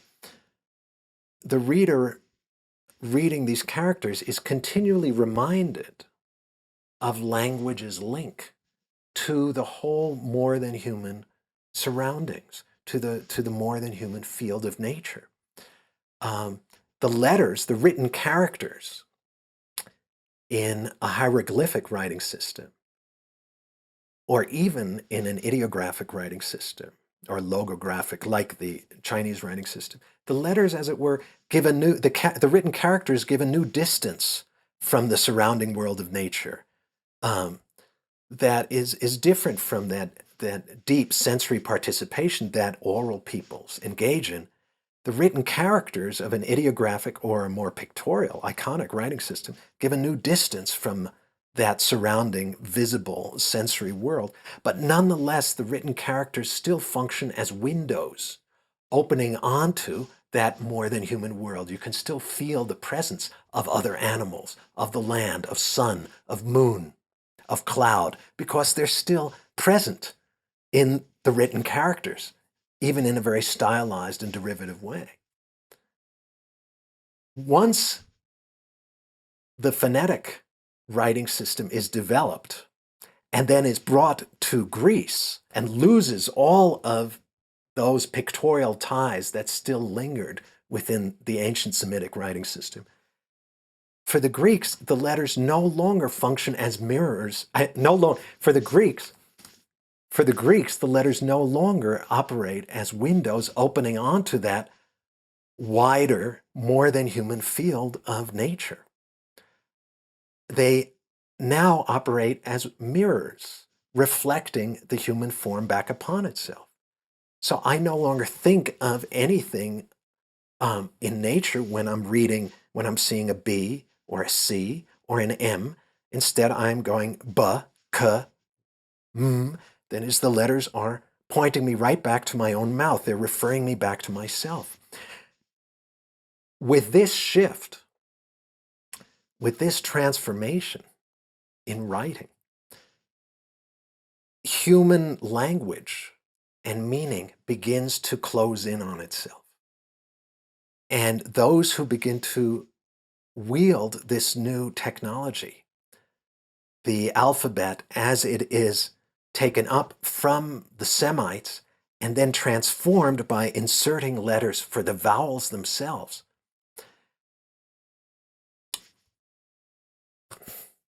I have to stop for a moment and just backtrack to fill in. The Greeks, by inserting letters for the vowels, effectively desacralized the invisible air. They made it possible for us moderns to forget the air entirely, because it was now something that could be represented like anything else. And the Greek scribes, in a sense, broke the taboo that the Hebrew scribes never broke by not making a visible image of the invisible wind, of the invisible ruach. Only after the vowels are inserted could the air come to seem just like empty space, a void. And this is a dramatic transformation in human experience, because the air, of course, is what palpably connects us to one another, to the ground underfoot, to the soil, to a swallow swooping by is also a breathing being, and the air we're breathing out is being taken up by all of these rooted plants around. And the air they're breathing out, the oxygen that the plants breathe out, we're breathing in. That is to say, the air is what makes all of us part of one body. Once it is forgotten, once it becomes something that is just empty space, a big distance opens between us and the other things of our world. Things no longer seem to participate in a common meaning. For the Greeks,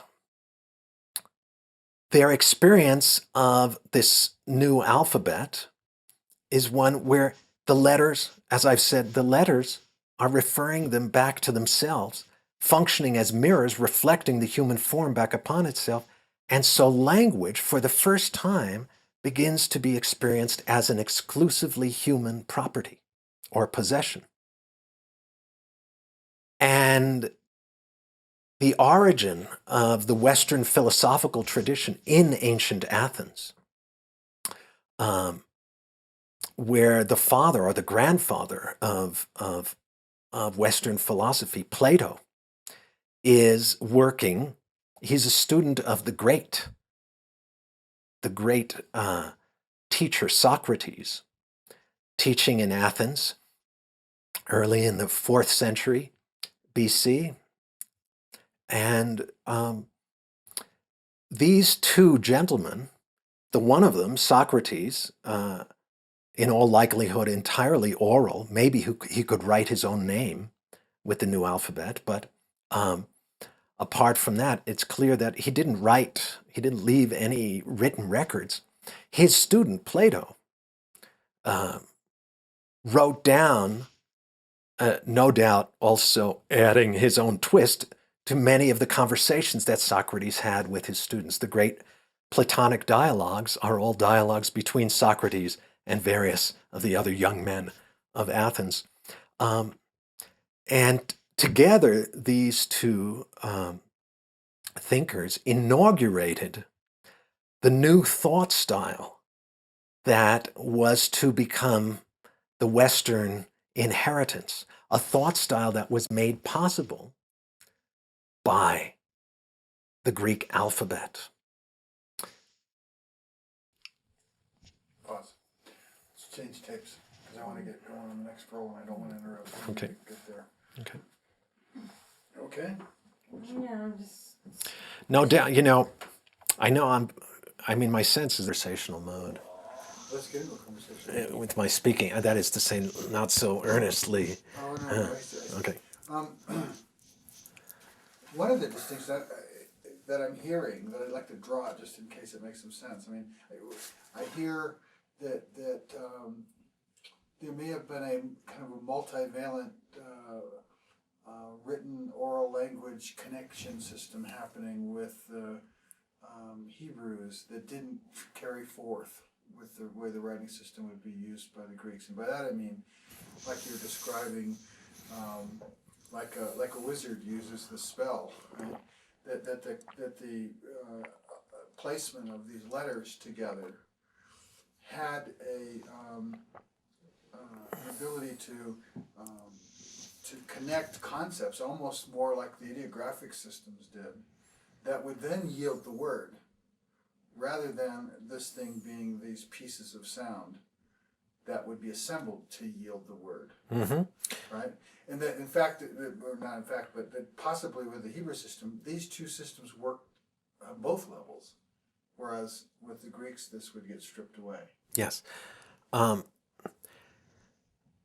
it's important, as I was saying, that with the Greeks, their oral thing also was so strong that they just the alphabet didn't sort of move into the culture much.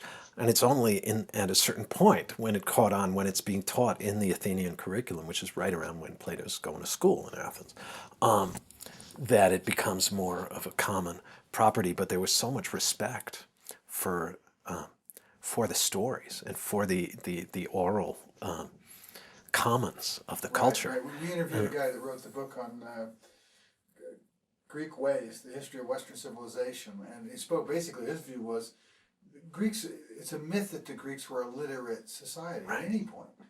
Right? They were always an oral culture that used writing in a number of ways that would affect their oral system.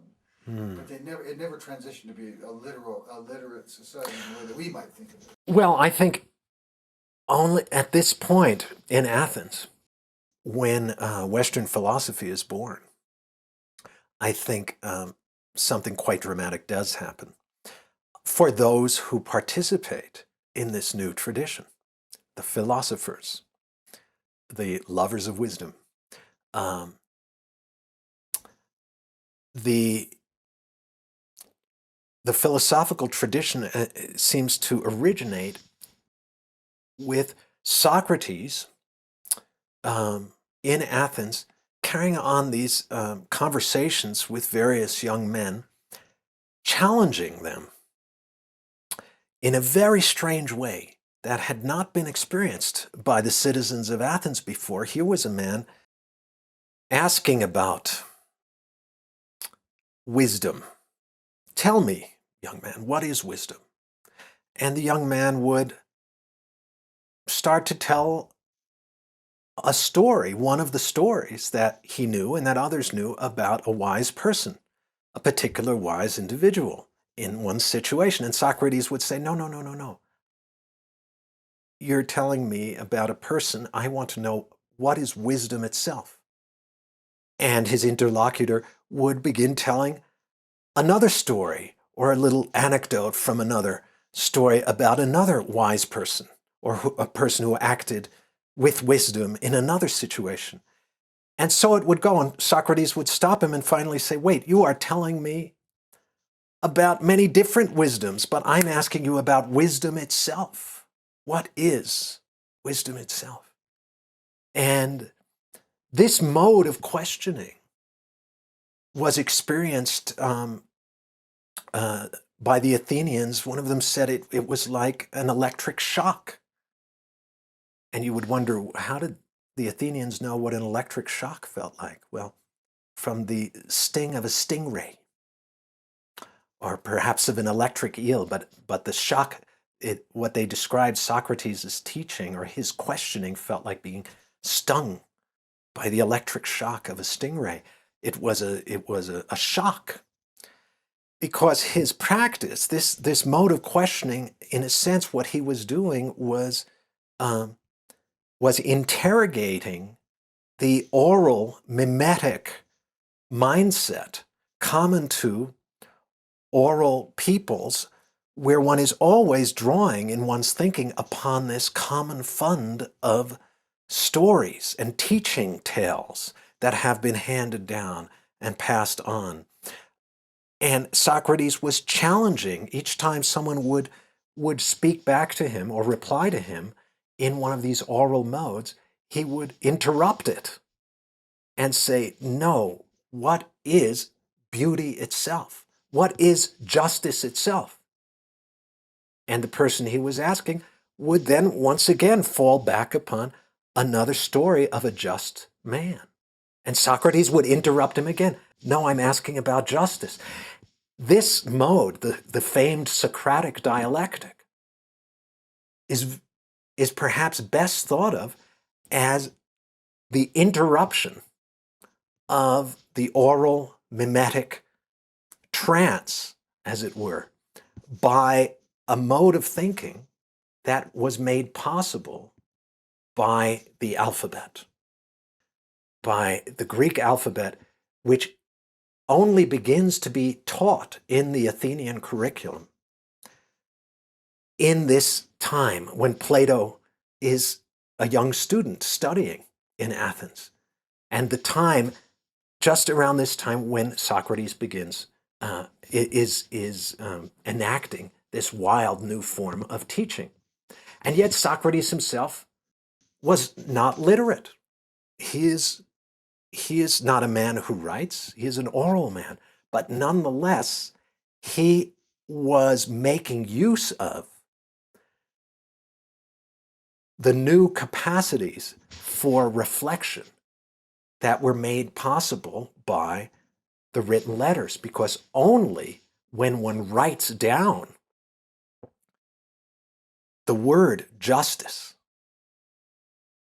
and one has it there as a written visible word, can one begin to think of justice as a thing in itself, independent of various just situations or just individuals.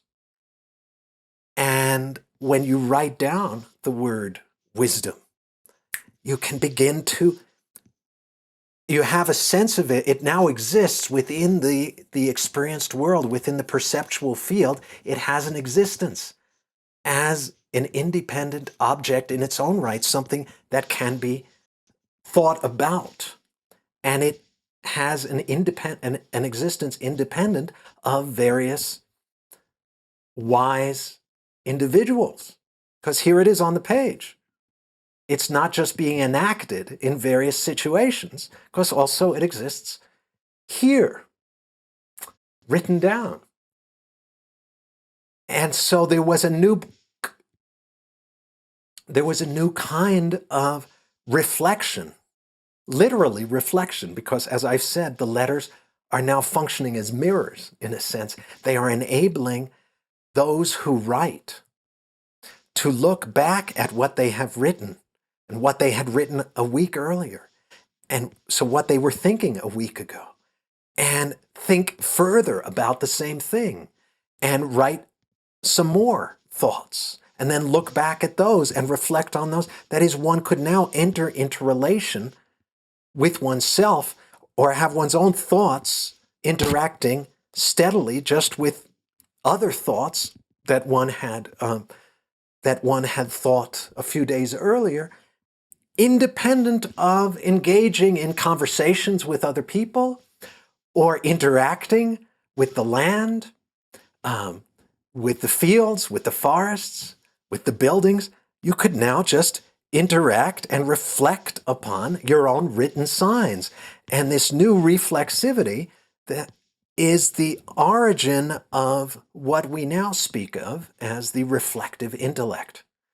This mind that we now, as a result of this transformation, think of as being something that is interior to me, located somewhere in my head, that has an autonomy. It's even independent of my body. It's able to just reflect upon whatever it wants, but it has this remarkable independence from the bodily world and even from my own body. It seems to be, the mind seems to be a separate entity, not entirely tied to the body. It also has an autonomy that is quite new, and it has an abstractness that was not experienced before. In your example of the conversation between Socrates and the people that he was talking to, I mean, every time he asks them a question, they're going to a specific example, an incident example, Yes. because there is no generalization that bridges all of these things for them, because the only way they know it is in this isolated individual example. Well, they're not isolated because they're very contextualized, but they only know it in these examples. Real Yes. experiences. Yes. They've not got some kind of generalization that they can reflect on that connects them all in Right. the same way. That's right. And yet Socrates picks this up, introduces this, even at the same time he's condemning the writing system. No. Let's be clear that most everything we know of Socrates, we know through Plato and through Plato's writings, in which Socrates plays such a major role in the Platonic dialogues. And Plato then, first tutored by Socrates, or by attending many of these conversations that Socrates conducted with the Athenian youth of his time, Plato then begins to develop a mode or a style of thought that is entirely new in the world. Growing out of this dialectic that Socrates practiced, Plato begins to speak of the ideas, the pure forms that exist independent of the sensuous world entirely. They are, as it were, the archetypes. The archetype: justice, wisdom, beauty. Each of these Plato begins to suggest in these dialogues, in his written dialogues, and he gives the insight, as it were, to Socrates. But we don't know how much Socrates himself was formalizing this way of speaking. Or Socrates is quoted a couple of times as basically saying the written word is this dead form. It's not like the living word that's spoken. It's this dead form. He doesn't want to do it. There's a conversation he recounts of the Thuth and the origin of letters, and the concern that this is going to rob humankind of their ability to remember in a natural way. Indeed. So it seems to be that Socrates has an aversion to writing at one level. On the other hand, he's exhibiting the properties that are properties of mind in his dialogue and his conversations that are a product of writing. Yes, but we have to recognize here and make a distinction between Socrates and Plato's Socrates. That's who you are speaking of, is Plato's Socrates. Do we know of another? And how do we know of another? He's been written of briefly by some of the other philosophers of the time. I think there are some fragments about him in Aristotle and others. Right. A little bit, yes, there's other records of his trial, right? He's put to death because of this wild move that he is making, interrupting the oral modes. But it seems to me, and I would think to many other scholars, that it's more likely Plato's, Plato is the formalizer of this system, and it's quite likely that it's Plato who is putting into the mouth of Socrates many of his own teachings, including his disparagement of writing. So Plato himself now, who is himself a literate man, and in fact creates one of the first large corpuses of written work in the whole Western heritage. Nonetheless, he is not. It seems that he's not particularly aware that what he is developing and promoting is a style of thought that is dependent upon this new technology. He is just practicing this new style of thought that has so much power and efficacy. At the same time, he's also disparaging writing as something that destroys memory. And once truths get written down, then people have no need of remembering them. And even any person who hasn't really learned these truths in his own life or with careful teaching and schooling could just pick up that piece of writing and come into possession of an insight that he won't know how to use and he may misuse.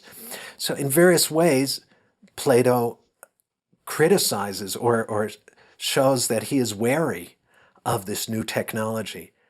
Nonetheless, unbeknownst to himself, he is not just a participant in this new technology, he's aware of that, but he is being influenced and informed and profoundly impacted in his own thinking, in his own nervous system, by his interaction with this new writing system. It is what is making possible this unique style of thought that we call the Platonic philosophy, the idea that there exists, as it were, a heaven of pure forms, of pure ideas, the pure form not just of truth, of justice, of beauty, of virtue. But Plato, as he continues working and teaching the students in his academy, he begins to write and teach about the pure form of tree, the pure form of table, the ideal form of house, of elephant, of... Isn't this similar in some ways to the kind of perception of the spirit animating that the oral culture has with nature? Isn't there an analog there somewhere? I don't think so. I think... different. Oh, it's profoundly different. So what Plato is doing, again, is he is isolating what is common about this table and that table over there that vendor is selling in the marketplace. because all of these partake of the term table. But now, for the first time, the word table does not slip out of existence. Once it is spoken, it doesn't vanish. Or let's say river, There's this river, and there's that river, and there's another river, and there's a very small river that runs even by my house. But each of these rivers had their own unique style and way. And to be sure, they were all called river. But the oral word river, is spoken and then slips out of existence until it is spoken again. Once it is written down, the word river now has an existence visible, independent of these particular rivers. And it lasts. This river may dry up. All of these rivers may dry up, but this form, river, still exists. It has a kind of eternity. And it seems likely that Plato's intuition that there exists in some eternal dimension the pure form of river, the pure form that which is riverness, the signature distinction that makes this thing different from that thing. Yes, but you have to understand that he is the first to speak of a realm that is entirely outside of any bodily ken whatsoever. Plato's description of the realm of pure forms, of which the things in this world, all of the things in this world are merely facsimiles, poor facsimiles of a heaven of pure forms. This is the origin of even the Christian notion of heaven. Originates with Plato's disclosure or invention of another world that is eternal, where things do not change, they do not grow and decay, they just keep existing. And it seems likely that his intuition of such a realm of pure, eternal existences was secretly dependent upon his participation with the written letters, which had this new abstract, independent existence. And the things, when we would write down a word, that word, or whatever that word named, now that name had its own independent existence, independent of what it named. And nonetheless, Plato's insight and his inauguration of this new way of thought, while it was dependent upon the new alphabet, it seems like that dependence was not recognized by Plato himself, who disparaged the writing system. Nonetheless, he was making use of it and, in fact, inaugurating a new abstract style of intellectual reflection that would become the inheritance of the whole of the Western alphabetic world. And it is a style of thought that is entirely dependent upon alphabetic writing. That's a great spot. Okay. So there's this.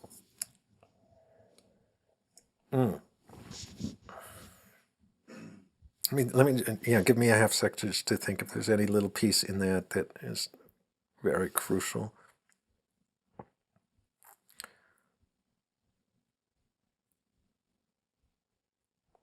I wish you should read some of those dialogues. They're dazzling. Some of the crucial ones for this, and I haven't in a while, and so I'm a bit speaking from memory here, but so I'm. I talked to a couple people on this angle too, on this aspect of Plato and Socrates. Yeah, but everything I said, I spoke only of generalities. So I stand by everything I said. I didn't. Sure. Yeah.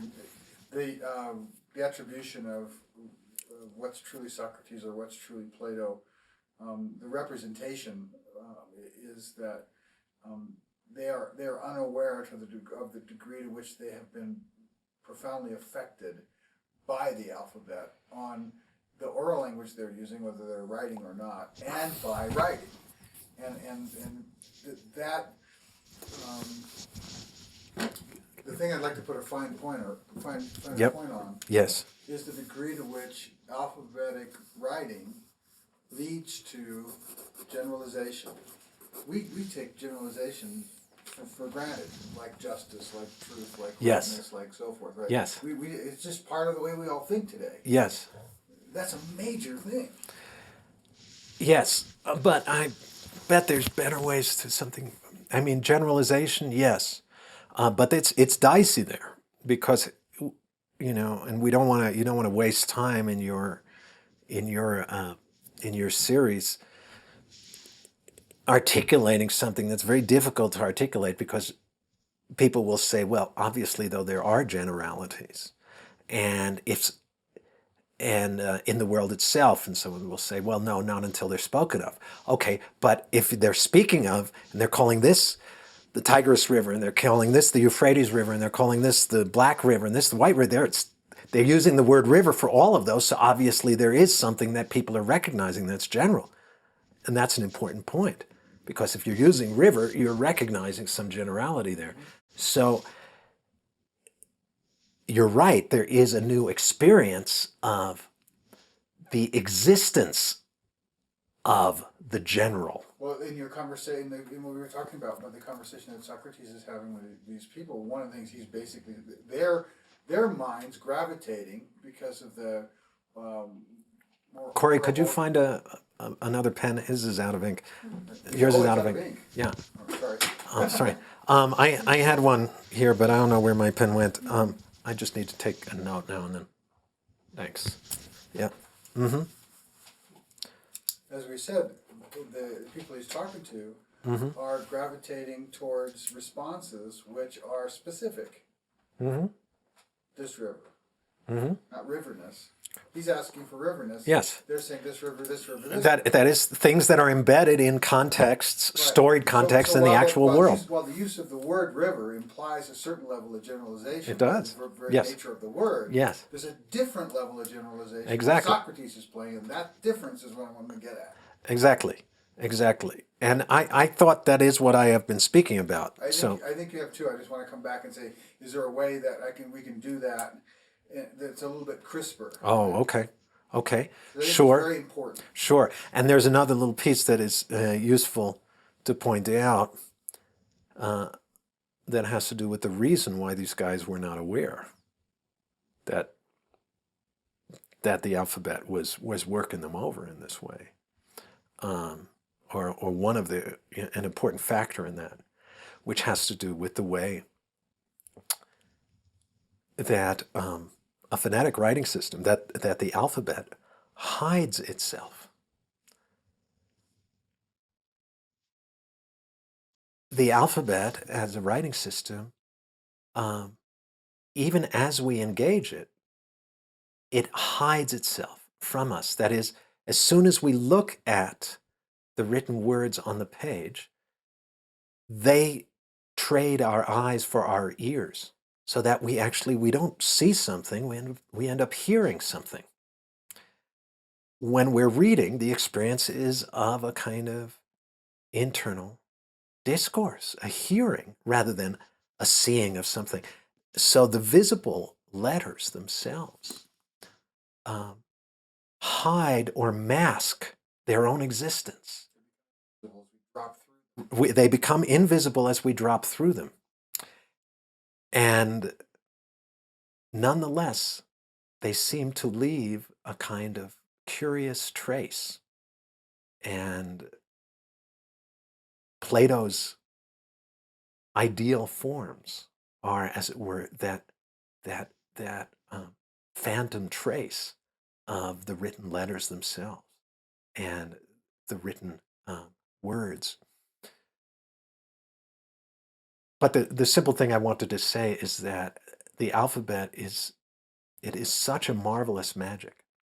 And one of its magics is its ability to hide or occlude its own influence, so that even as we engage it, we become unconscious of its of its of its agency and its activity and its influence upon us, because the letters on the page trade our eyes for our ears, and we gaze at something and end up not seeing anything at all. We end up hearing sounds, hearing voices. As soon as we look at a piece of writing, we see what it says, that is, it speaks. And we no longer notice that there's something visible, an actual visible shapes there on the page that we have been interacting with. These visible shapes have a kind of eternity. And when they are arranged to form words, in any case, those words now seem to have a kind of generality, a kind of independence and autonomy, and an independence from the world of growth and decay, a kind of eternity to themselves that is very different from the temporality that we experience as bodily beings. And it is hard to imagine that Plato's notion of another world beyond the body's world, outside the sphere of fixed stars, where there dwell the pure ideas, the pure archetypes that are the basis for everything that we do experience in this world. It's hard to imagine that Plato's notion of this other world that has no bodily, sensuous aspects whatsoever could have emerged in anyone's mind or been invented by anyone without the influence of the written letters and the new independence and generality that they gave to our spoken words. There's an elemental, combinatoric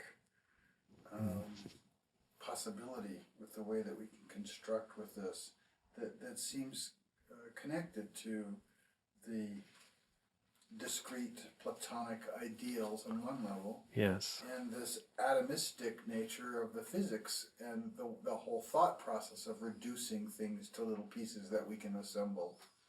Yes. They're all connected somehow. They are all connected somehow. And that is an aspect of the alphabet that I've not pondered sufficiently to have anything particularly original or useful to say, except that I have noticed that the combinatorial aspect does seem to provide the archetype for the by now very ingrown Western propensity to analyze things unto their fundamental basics, and to imagine that the world can always, or any phenomenon can be broken into a set of basic elemental elements. But what I am sure of, that is, that I find, bizarre and wild and fascinating, is that the letters themselves are, it seems to me, the archetype of our whole notion of archetype, Plato's notion of the ideas. That whole notion of the ideas rests upon the actual visible shapes of the letters themselves.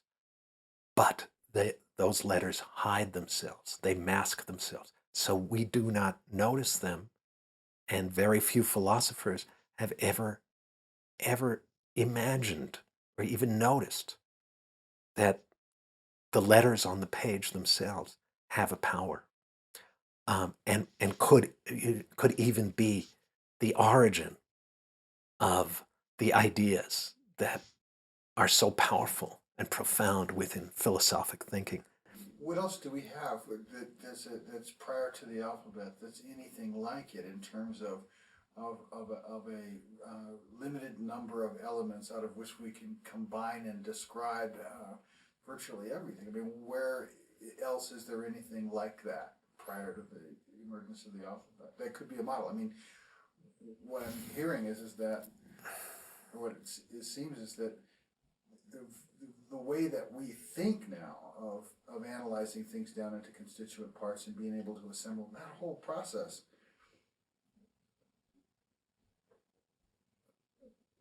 if not the alphabet, what came before it that would even give rise to it? Like you were saying with the Hebrews, that wouldn't even occur to them. Mm-hmm. It would be kind of against the grain to occur to them. They needed something. We need something outside of ourselves to create some new opportunity to think about something differently. Mm-hmm. How it, if it wasn't the alphabet, do you have any sense of what else might have done it? What might have led to this discreteness, this individual, separable components? And I have no doubt that that the alphabet is the key player in that. There are many other factors, but they all, to me, seem related to the alphabet. For instance, I don't think that the notion of separate individuals could even arise without the dispelling of the sacredness, the divinity even of the invisible atmosphere that binds all of us together and that connects my body quite palpably with everything, with the chair, with the house, with the trees outside, with the clouds overhead. I'm in direct physical contact with them through this body of air. Only when the air begins to be forgotten, really just forgotten, and so experienced as just sheer emptiness, does it become possible to think of entities as being discrete and separate from one another. And I believe only after this forgetting of the air could one then imagine a heaven that is entirely without, not just invisible, but it's not tangible, it's not sensuous in any way whatsoever. It's entirely outside of all bodily contact or apprehension. The original experience from which that is born, I believe, is the experience of invisibility, the invisibility of this mysterium that moves between you and I, and between me and the ground, between me and the storm clouds overhead. The invisibility of the air, it has this magic sense of a kind of source of everything. It's the source of my life. I have to continually be inhaling it and breathing it in order to be doing anything, and I see that it's moving everything around. So it has this sense that it yields to us quite spontaneously of being that which moves things, that which gives things life, that which is moving the branches, that's which, if I stop inhaling it, I die. And so there's a sense of a great holiness and a great wondrousness that lives right here and is entirely of the body's world, or the body is of its world. It's only when that dimension, which is invisible, is forgotten, then the new notion of a spiritual realm that is not just invisible, but also intangible, entirely intangible, can be born. The notion of the spiritual heaven of Christian belief, for instance, could not have come into existence, certainly without Plato's invention or discovery of a pure disembodied realm of ideas that only the human intellect has access to. Only the disembodied mind has access. And in fact, the human mind really, in Plato's formulation, originates in that realm, in that heaven, and comes from there and gets stuck in this world, in a human body, imprisoned, he says, as it were, in this body. But it secretly longs to return to that realm. So you can see how this really is very much the origin of our more religious sense of a heaven, an eternal heaven to which we will ascend after death. But that whole notion of another world to which we ascend would be impossible if we did not first lose or forget our experience of the spirit that we are immersed within, and that does have its very mysterious aspect, because we cannot see it, but nonetheless we can feel it.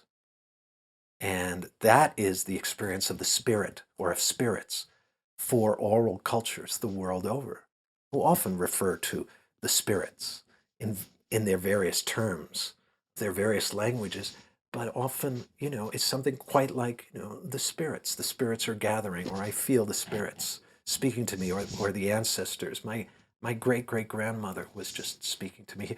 And it's an experience of what? Entirely disembodied presences? No, of gusts of wind, of invisible whirlwinds and vortices, of whiffs that reach your nose, of a smell that reminds you of a place you were years ago. All of this is the spirits, the invisible influences that ride on the breeze.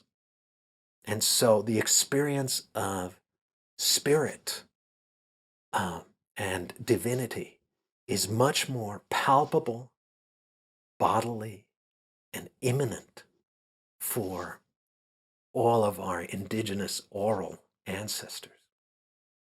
And hence that's very, very different from this new notion of spirit or mental archetype that later becomes the kind of spirit realm of heaven that Plato inaugurates. It's entirely different. It's a mental, it's a sheerly mental, well, in the sense of the part of us that is born and grows through interaction with the written word. God is made in the image of man. Backwards, or whatever you want to. Yeah. But I appreciate the distinction Okay. that you're making about Right. this kind of general drop off. Mm-hmm. The question that if you can, I'd like to go back to Mm-hmm. is the correspondence between the fact that this alphabet is this series of elements that can be combined and assembled, Mm-hmm. that leads to thinking about elements for combination and assembly that just radiates out into how we think and function today. Well, it's just that I'm sure there are many other combinatorics, but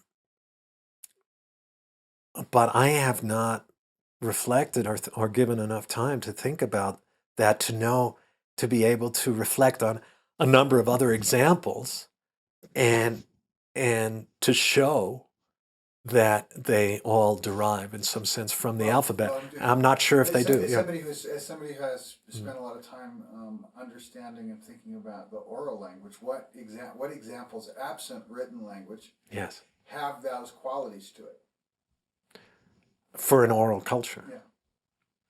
Have the qualities of separable, elemental, combinatoric things with which we can describe or yeah. Well, beads, Okay. as in wampum, beads, shells, things, markers that are given in trade. But I don't think of those as having a finite number that creates then every possibility within itself. We would have to reflect some on the origins of numeracy and numbering, which I think is very deeply related to the origins of the alphabet as well, to various writing systems. It seems like, linguistic writing is only born in very close relation with numerical writing, and sometimes, in fact, it's the very same characters that are used as letters on the one hand and as numbers on the other. For the Hebrews, each of the letters signifies a number, and one of the practices within Kabbalah is is reading texts and then adding up the numerical value of the letters within various words and seeing if the sum, what other words have the same sum within it, and recognizing then that there is a magical relationship between those various terms that share a symbol, the same sum. Numerology today. Yeah, yeah. They're both code. They're both, in our language, code processes. They're both representations that we can use, representation systems we can use to describe or to process. Right. The interesting thing to me is that the notion of a code, which seems to denote a sort of one-to-one correspondence between elements, is itself an artifact of the alphabet. So to describe the alphabet as a code is a little bit problematic. Sure, it's Yeah. circular, but, Right. but people are more familiar with codes. Right. They don't think of the alphabet as a code. Sure. Fine. Yeah. So we gotta fold it back. But Yeah, sure. No, I think it's totally fine. It's the mother of all codes. It's the mother of all codes, or it's the mother of all combinatorics. That seems very likely to me, because I can't really isolate or think of any experience within a purely oral context of something that would have that power and that would yield that sense of fascination with combination and analyzing What down stands to at the basic ground elements. of law, Right. the codified law system, the physics, and the science. But when were the atomists like Leucippus? When were those guys? Do you know? My understanding is they're certainly subsequent. They're in the classical, not archaic period. They're post-alphabet. For sure. Mm-hmm. Yeah, no, I know that. I'm wondering how long after after Socrates, after Plato. They're not long. Not long. But I think they are after. Yeah. But I don't think that the original atomists had anything like the atomic sense that we now have vis-a-vis physics. They were seeing things in terms of a sort of pointillist principle, But they or were still particles. saying you can reduce reality to a series of basic elements out of which it's constructed. I'm not sure that they were saying that there is a finite set number of these elements, and that they weren't saying that it's just they're like grains of sand, that are, as it were, infinite, but that swerve into one another and combine in various ways. But I don't know if they were saying that there is a set number of basic atoms or basic shapes to an atom or anything like so. I don't think that they originally, I think that what you're speaking about is more propensity of modern physics that is, I think, quite alphabetic in its origin. I don't know if the original atom, I think they were a little more wild and a little more interesting than that. Or, I mean, it had a notion that was a bit more magical. But that's just my sense. So all of this is, I'm obviously speaking of things I haven't thought about that much in response to that question. But there's other stuff can we move on to some stuff that's Yeah. Let's take Cori. How are you doing? All right. tired? Tired? I'm tired. Yeah. Yeah. I'm fine, though. I'm just tired. I'm fine. Well, I'm David sitting here and I'm in and out and I'm appreciating, but just okay. David, are there? I mean, Cori, I guess I'm wondering any other obvious things to ask about. The main things that I've been interested in, and that we've gathered a pretty good chunk of the things that go beyond what we need in the most narrow sense, but that enrich, as it will appear in any transcript of this and in the extended series, notions about the... Well, a couple things that might be mentioned. One that I'd just like to say a few sentences about, which is that the Hebrews as the first carriers of this audacious magic that we call the alphabet, perhaps because they were the first to really come into and hold this new technology, they never lost their oral sense of the magic of writing itself and how magical this new techne was.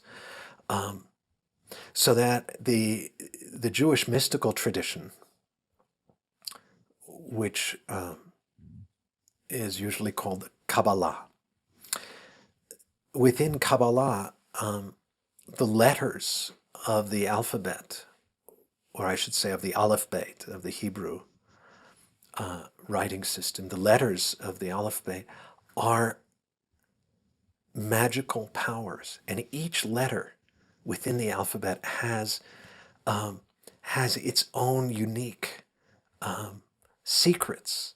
Each letter is, as it were, a gateway into a whole sphere of existence. And the Kabbalists would meditate upon these letters in order to gain access to various hidden dimensions of the world.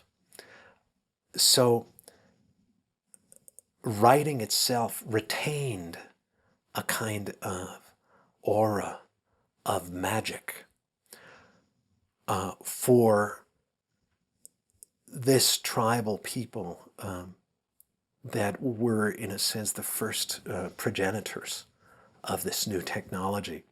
And it's interesting, I mean, we can look at it as a technology on the one hand, but as a magic on the other hand. Magic, in order to recognize that it has felt a felt influence upon us that is not entirely rational, and that we cannot be entirely aware of. We just know that it does influence us, that the letters have a power that radiates into the world and affects things. And just as the letters made possible the new philosophy born in Athens with Plato, the letters, in some sense, also by their magic, gave birth to monotheism and the experience of a single God that reigns, as it were, behind all of the other divinities that had been experienced by humankind until that time. And this is something that is still very much with us today. Whether we are religious or whether we are atheists, we still have been profoundly impacted and infected or inflected by the monotheistic ethos, which is the ethos of the Western world. So the letters have a wonder and a power that to me can only be called magical. They are marvelous and they work marvels. They make it possible for the human organism to reflect back upon its own thoughts and to think about them more deeply and to write those new thoughts down and reflect upon those. And so to enter into a kind of dialogue, a recursive dialogue with itself. They make possible a new independence of the human mind or the human self from the surrounding world, and a sense that there is an interiority within me that is independent of everything around me, into which I can retreat. To just think over a problem, or to think over something that is puzzling me, or anything I choose, this sense of a vast interior to the human being, I think is also an inheritance from the alphabet itself. And that is not to say that oral peoples, without any writing system whatsoever, but oral indigenous peoples, this is not to say that oral indigenous peoples do not have a rich psychological life. But the interior with which they are most familiar is not so much a space that is inside of them, inside each individual. It is not an individual interior. It is rather the experience of living inside the vast interior of the world itself and inhabiting a common story with the other animals and with the plants and the winds and the storms. And that has its own wonder and its own magic and a sense of living in a world that is filled with magics and magical influences, and one's body is in a kind of empathic relation with the other bodies that surround, whether it be the body of an aspen grove, or the body of a single oak tree, or the body of a slab of granite in front of my house. I feel differently in relation to this boulder than I do when I bring my body close to a sandstone rock, and I can sense different qualities to the sandstone that I can sense from the granite because my body feels differently. And so I know that there are emanations or interactions happening between my body and the other bodies that surround. This is the sense of being alive inside a living world, inside a common interior. And it's only when that vast common interior is forgotten or lost that we in the West have developed this individual sense of interiority that moves and churns inside each of us. But the interior mind that is mine is very different from your interior mind, very different from anyone else's. And it becomes very difficult sometimes for us to understand how we can communicate with one another and make peace with one another, because we each have such different interiors. And in a certain sense, this is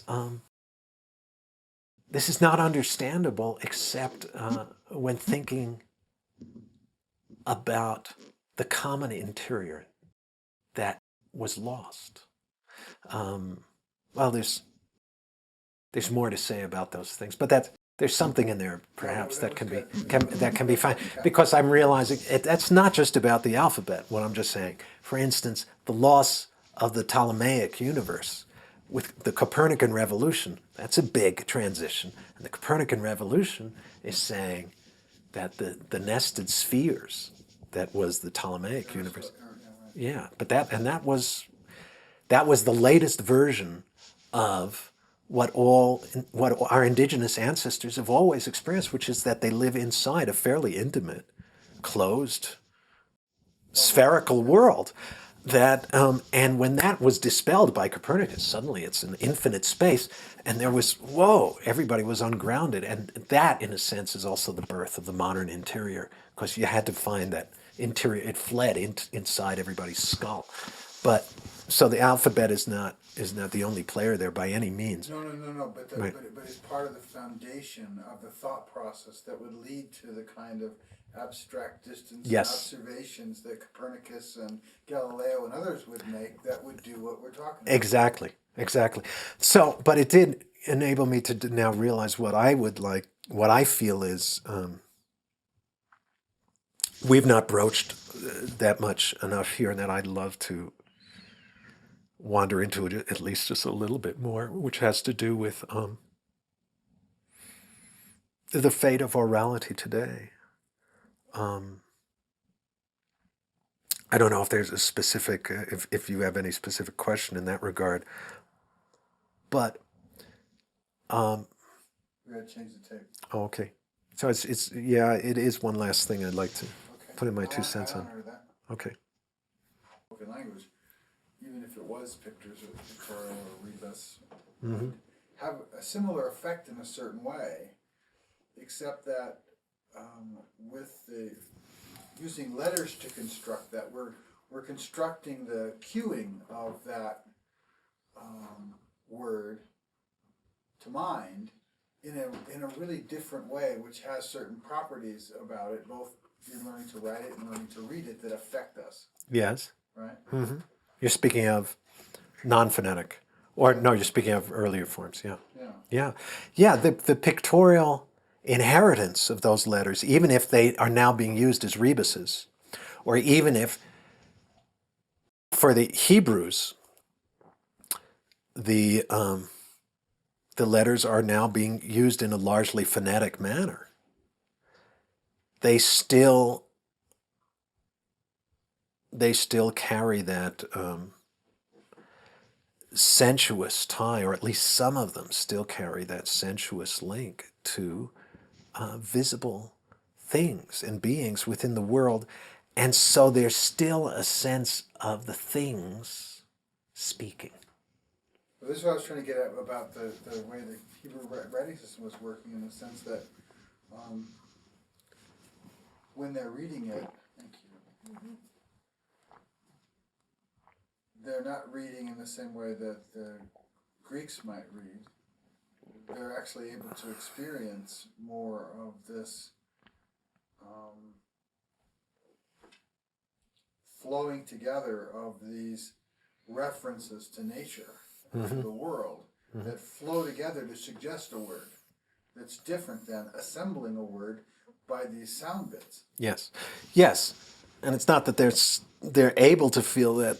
That's just what they spontaneously, naturally feel. What they can't feel is what the Greeks then can, which is this new sort of a real independence of language from that field. But so the letters carry more of that magical animistic feel still for the Hebrews, and the fact that that they did not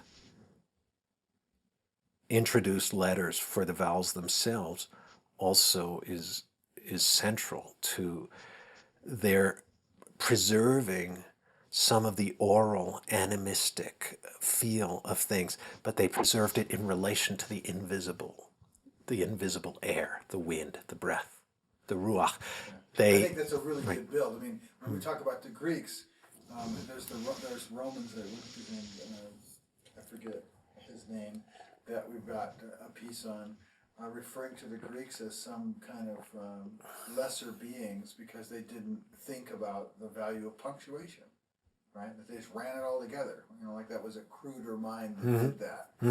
And the Greeks may have had some reason for that. Why didn't they? Mm-hmm. Right? They experimented with the ox plow, right? Mm-hmm. As opposed to just the left right. Why didn't they bring another level of structure beyond pen? We're all hurting for pens these days. Man, they're all out of ink. Can you tell me someplace I might look for one? Since I had one in my pocket, it must be on the floor here, no? Okay. I don't know if this is the one you had that you said you run out. Oh, yeah, it probably is. Is it? Almost, but let's see. Okay. There was. Yeah, it is. All right. We got 2 or 3 pens today ourselves. Aha. You got another one? All right. Okay, I really want to have whatever he needs. So. Hebrew. What was that? Ah, look, the pin stash. Uh-huh. Is that one working fine for you? No. No. All right. Here. Thanks. Shoot. Did I lose that thought?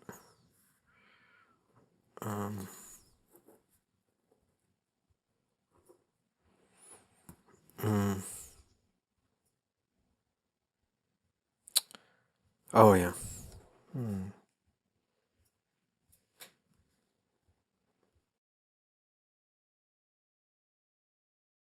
Important piece was what we did speak of at the very beginning, which had to do with story and place and the intimacy. I mean, the complete, isomorphism of story in an oral culture with landscape.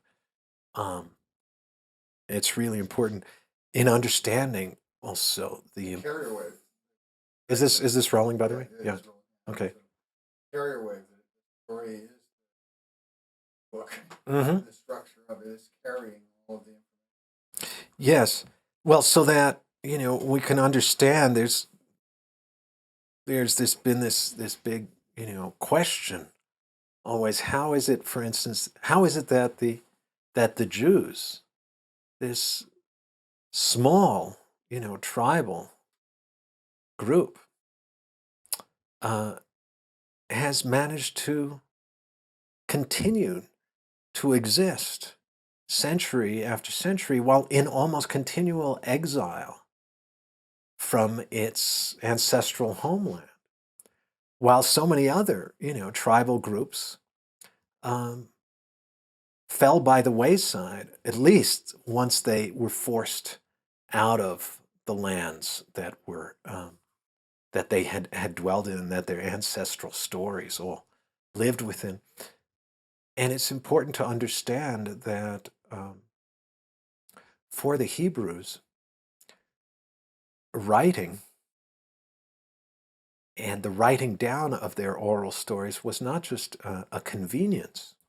It was a necessity for a people that was on the move and often experiencing exile from the lands where their stories originated. They had in the Torah scrolls that they carried with them, as it were, a portable homeland. Because the stories which, until then, for every other tribal group, the stories which lived in the land and were held by the land, for the Jews, for the first time, for the Israelites, those stories, yes, they were held in the land, but when they were forced out of their lands, they had those stories in the Torah, in the scrolls that they carried with them wherever they traveled. And so the book for the Jewish people is like a portable homeland. The Torah is a portable homeland. And it stands in. It's like a stand-in for The matrix. the land itself. For the land itself. And the Jews never really forget, though, that behind the book and through the book, they feel Israel. They feel they feel their homeland and this wistfulness that perhaps someday they can return or taste it again. It's interesting that for the rest of Western culture afterwards, once the alphabet spreads through Europe, exile has become sort of our common inheritance. Although we don't realize it or think of it as such, there's an experience of sort of being cut off from the earth, from nature, Of not being grounded. not being grounded in the land. Being One, grounded in one another and our yes, yes, yeah.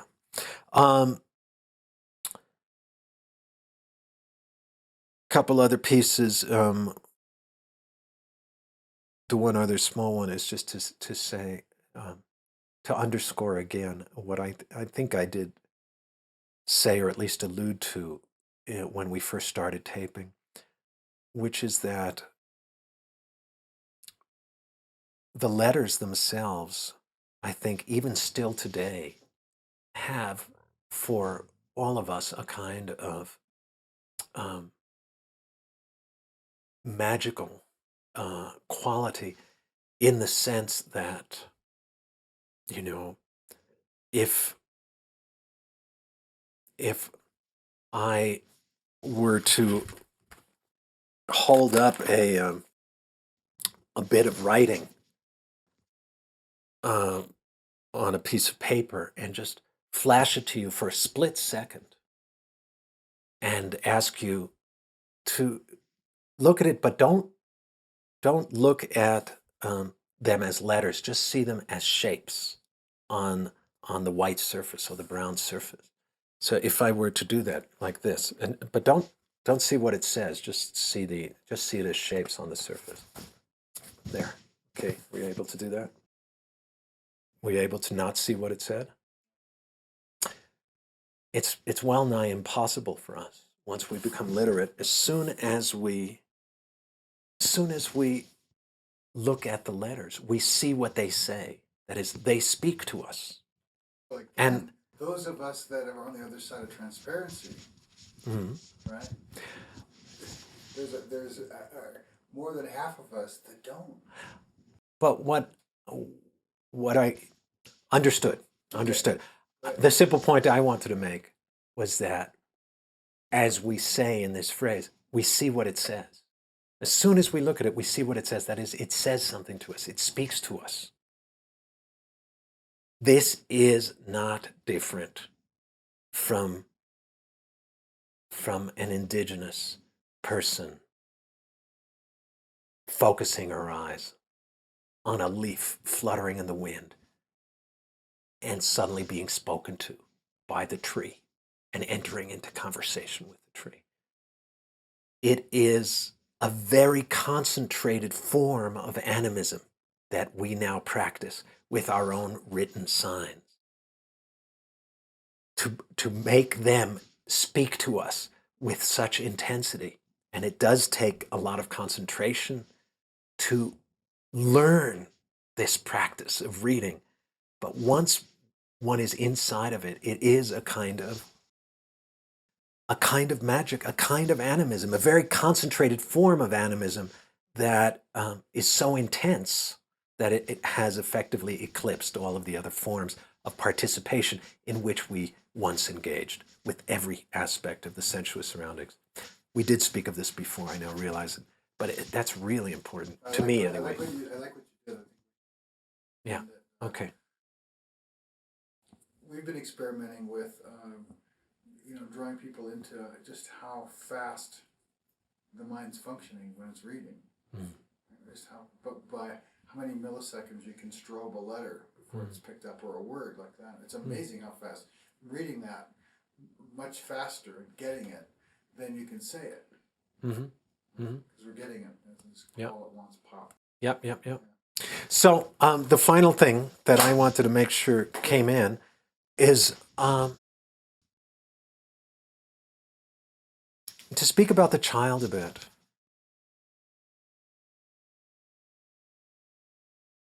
I've had a lot to say about oral culture. It seems to me that orality and the style of life common to non-writing peoples is also a very important part of our inheritance, and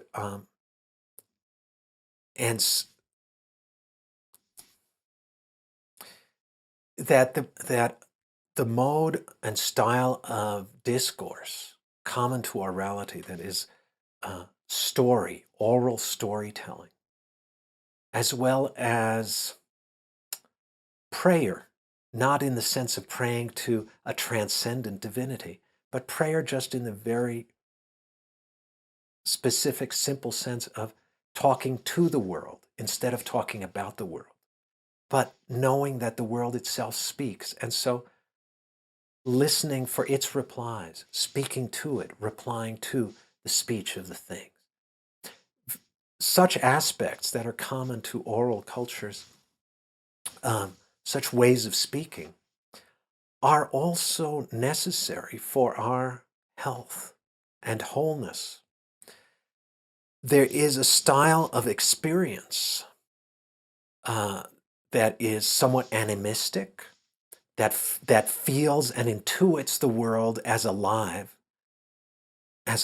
through and through, and as expressive, not literally alive, not literally speaking in words, because literal truth is an artifact of literacy. The very notion of literal truth originally means being true to the letter of the law, to what is written in the scripture, to what is written on the page.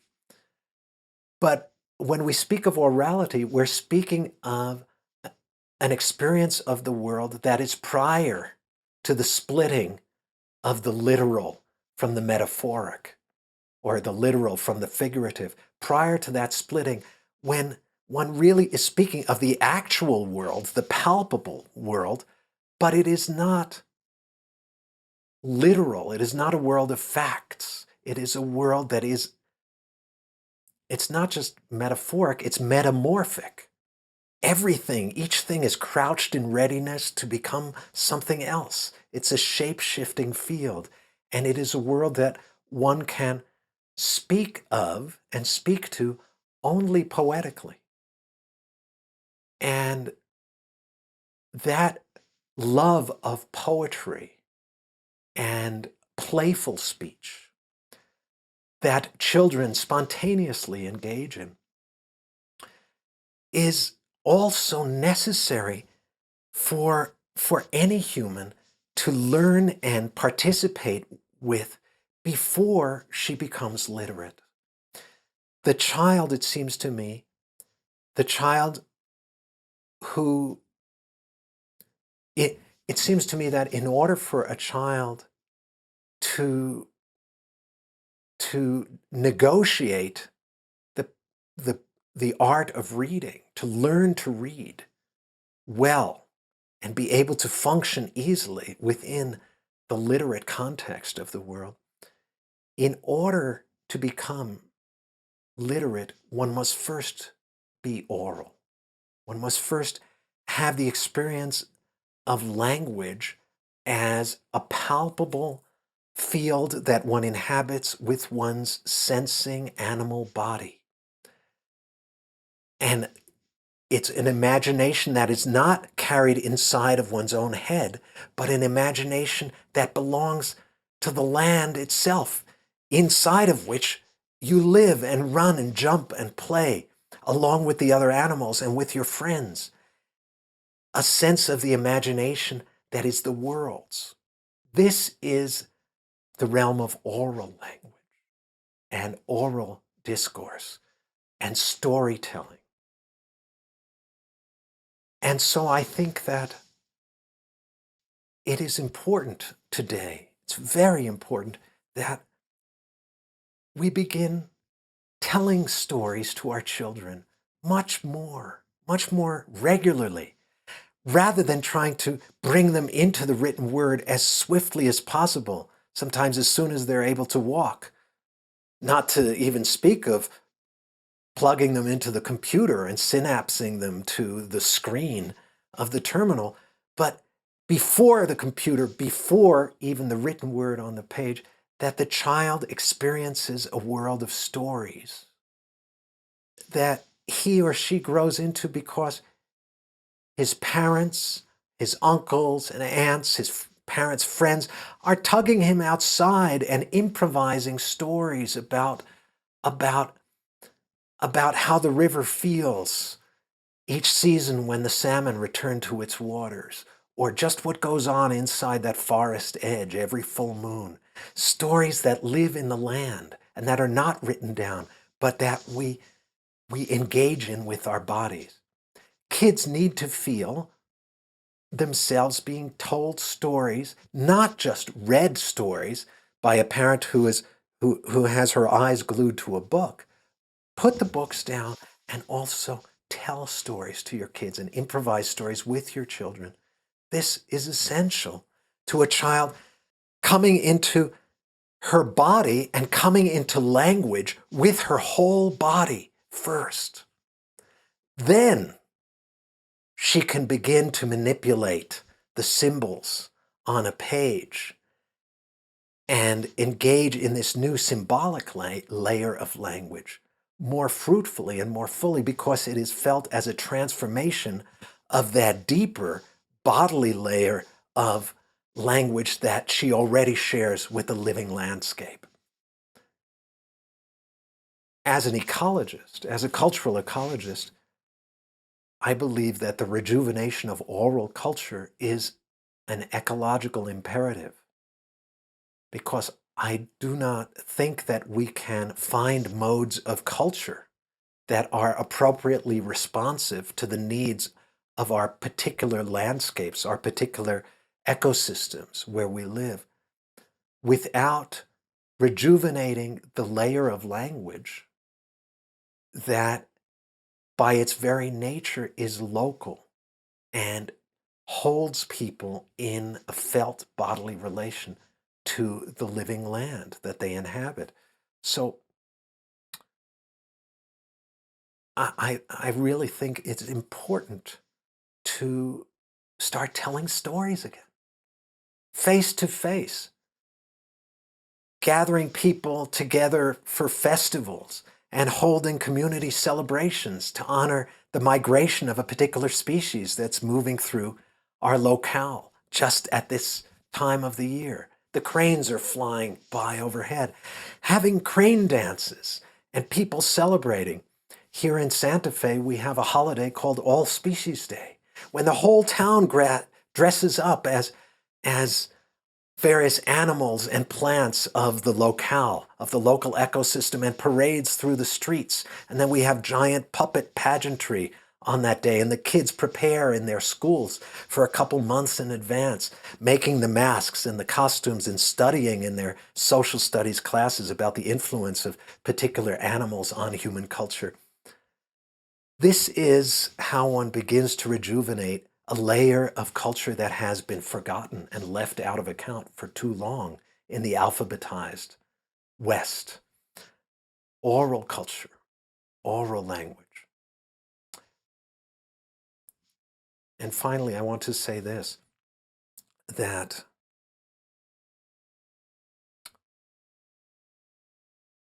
the culture of the book and of writing, the culture of literacy is inherently cosmopolitan.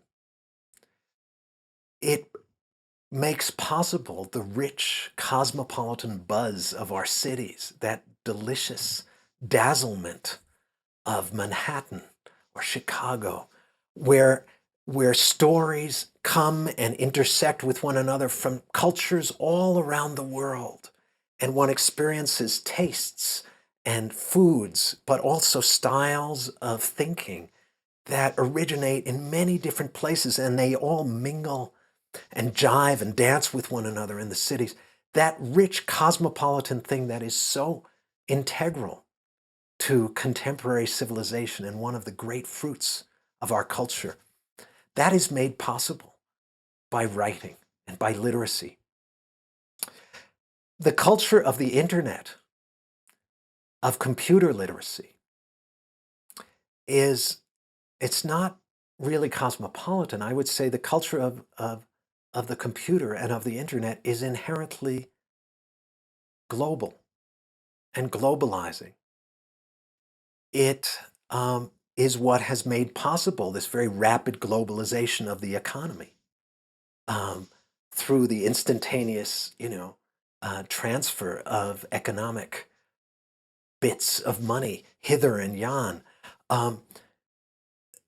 When one logs into the computer, onto the internet, I sort of slip out of my body in order to dialogue with other bodiless minds that have logged on in other places.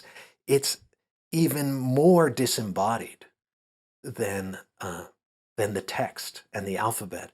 The computer makes it possible to sort of experience not my individual body, but sort of to take on the earth as one's vast spherical body in a sense.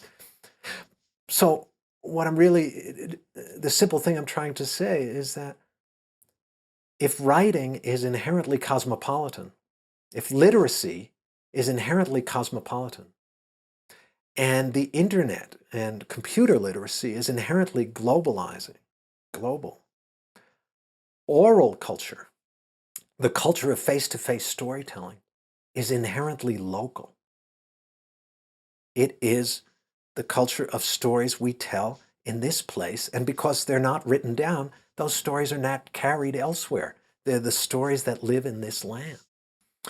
And what I believe is that the globalizing culture of the internet and the cosmopolitan culture of the book and of literacy will only begin to really make sense and not be destructive of ourselves and our communities and of the earth that we inhabit when they are rooted in a thriving oral culture of face-to-face storytelling, which will necessarily be oral cultures because each valley, each watershed will have its own body of stories told with their own accents, in their own inflections and dialects. Oral cultures, each as cultures as diverse as the landscapes, the ecosystems in which humans live are diverse. Rejuvenating oral culture as an ecological imperative.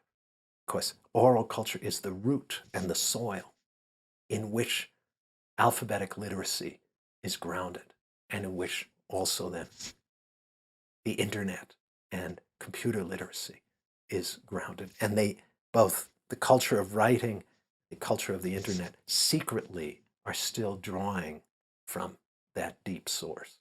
We need to begin to enact it again, I think. Thank you. Okay. Excellent. Yeah. Too long-winded, but it's late. So. Well, I must say that as we went through this, there were a number of times when the light bulb went off in my head. I could say, oh, that's the jewel. I could see the jewel. I could see that's our language of how this mosaic forms, of taking clips, chunks, and how that connects with this chunk over here, and what this person said, and what this person said, to create this mosaic that has multiple personalities and threads going on in it. But that,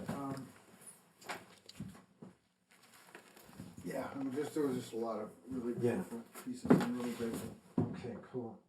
But when I think of, oh boy, your 3-hour series, I wish I could have put things way more succinctly, but well, hopefully you can. I think that that you, in your summarizing, that you go back over points in a way that we can harvest, succinct parts. Cool. And if I don't feel good when we get back to the editing room that we covered something that I consider to be your domain, we'll find a way to do some more. Okay, cool. Yeah. I mean, that last point I know I could say in about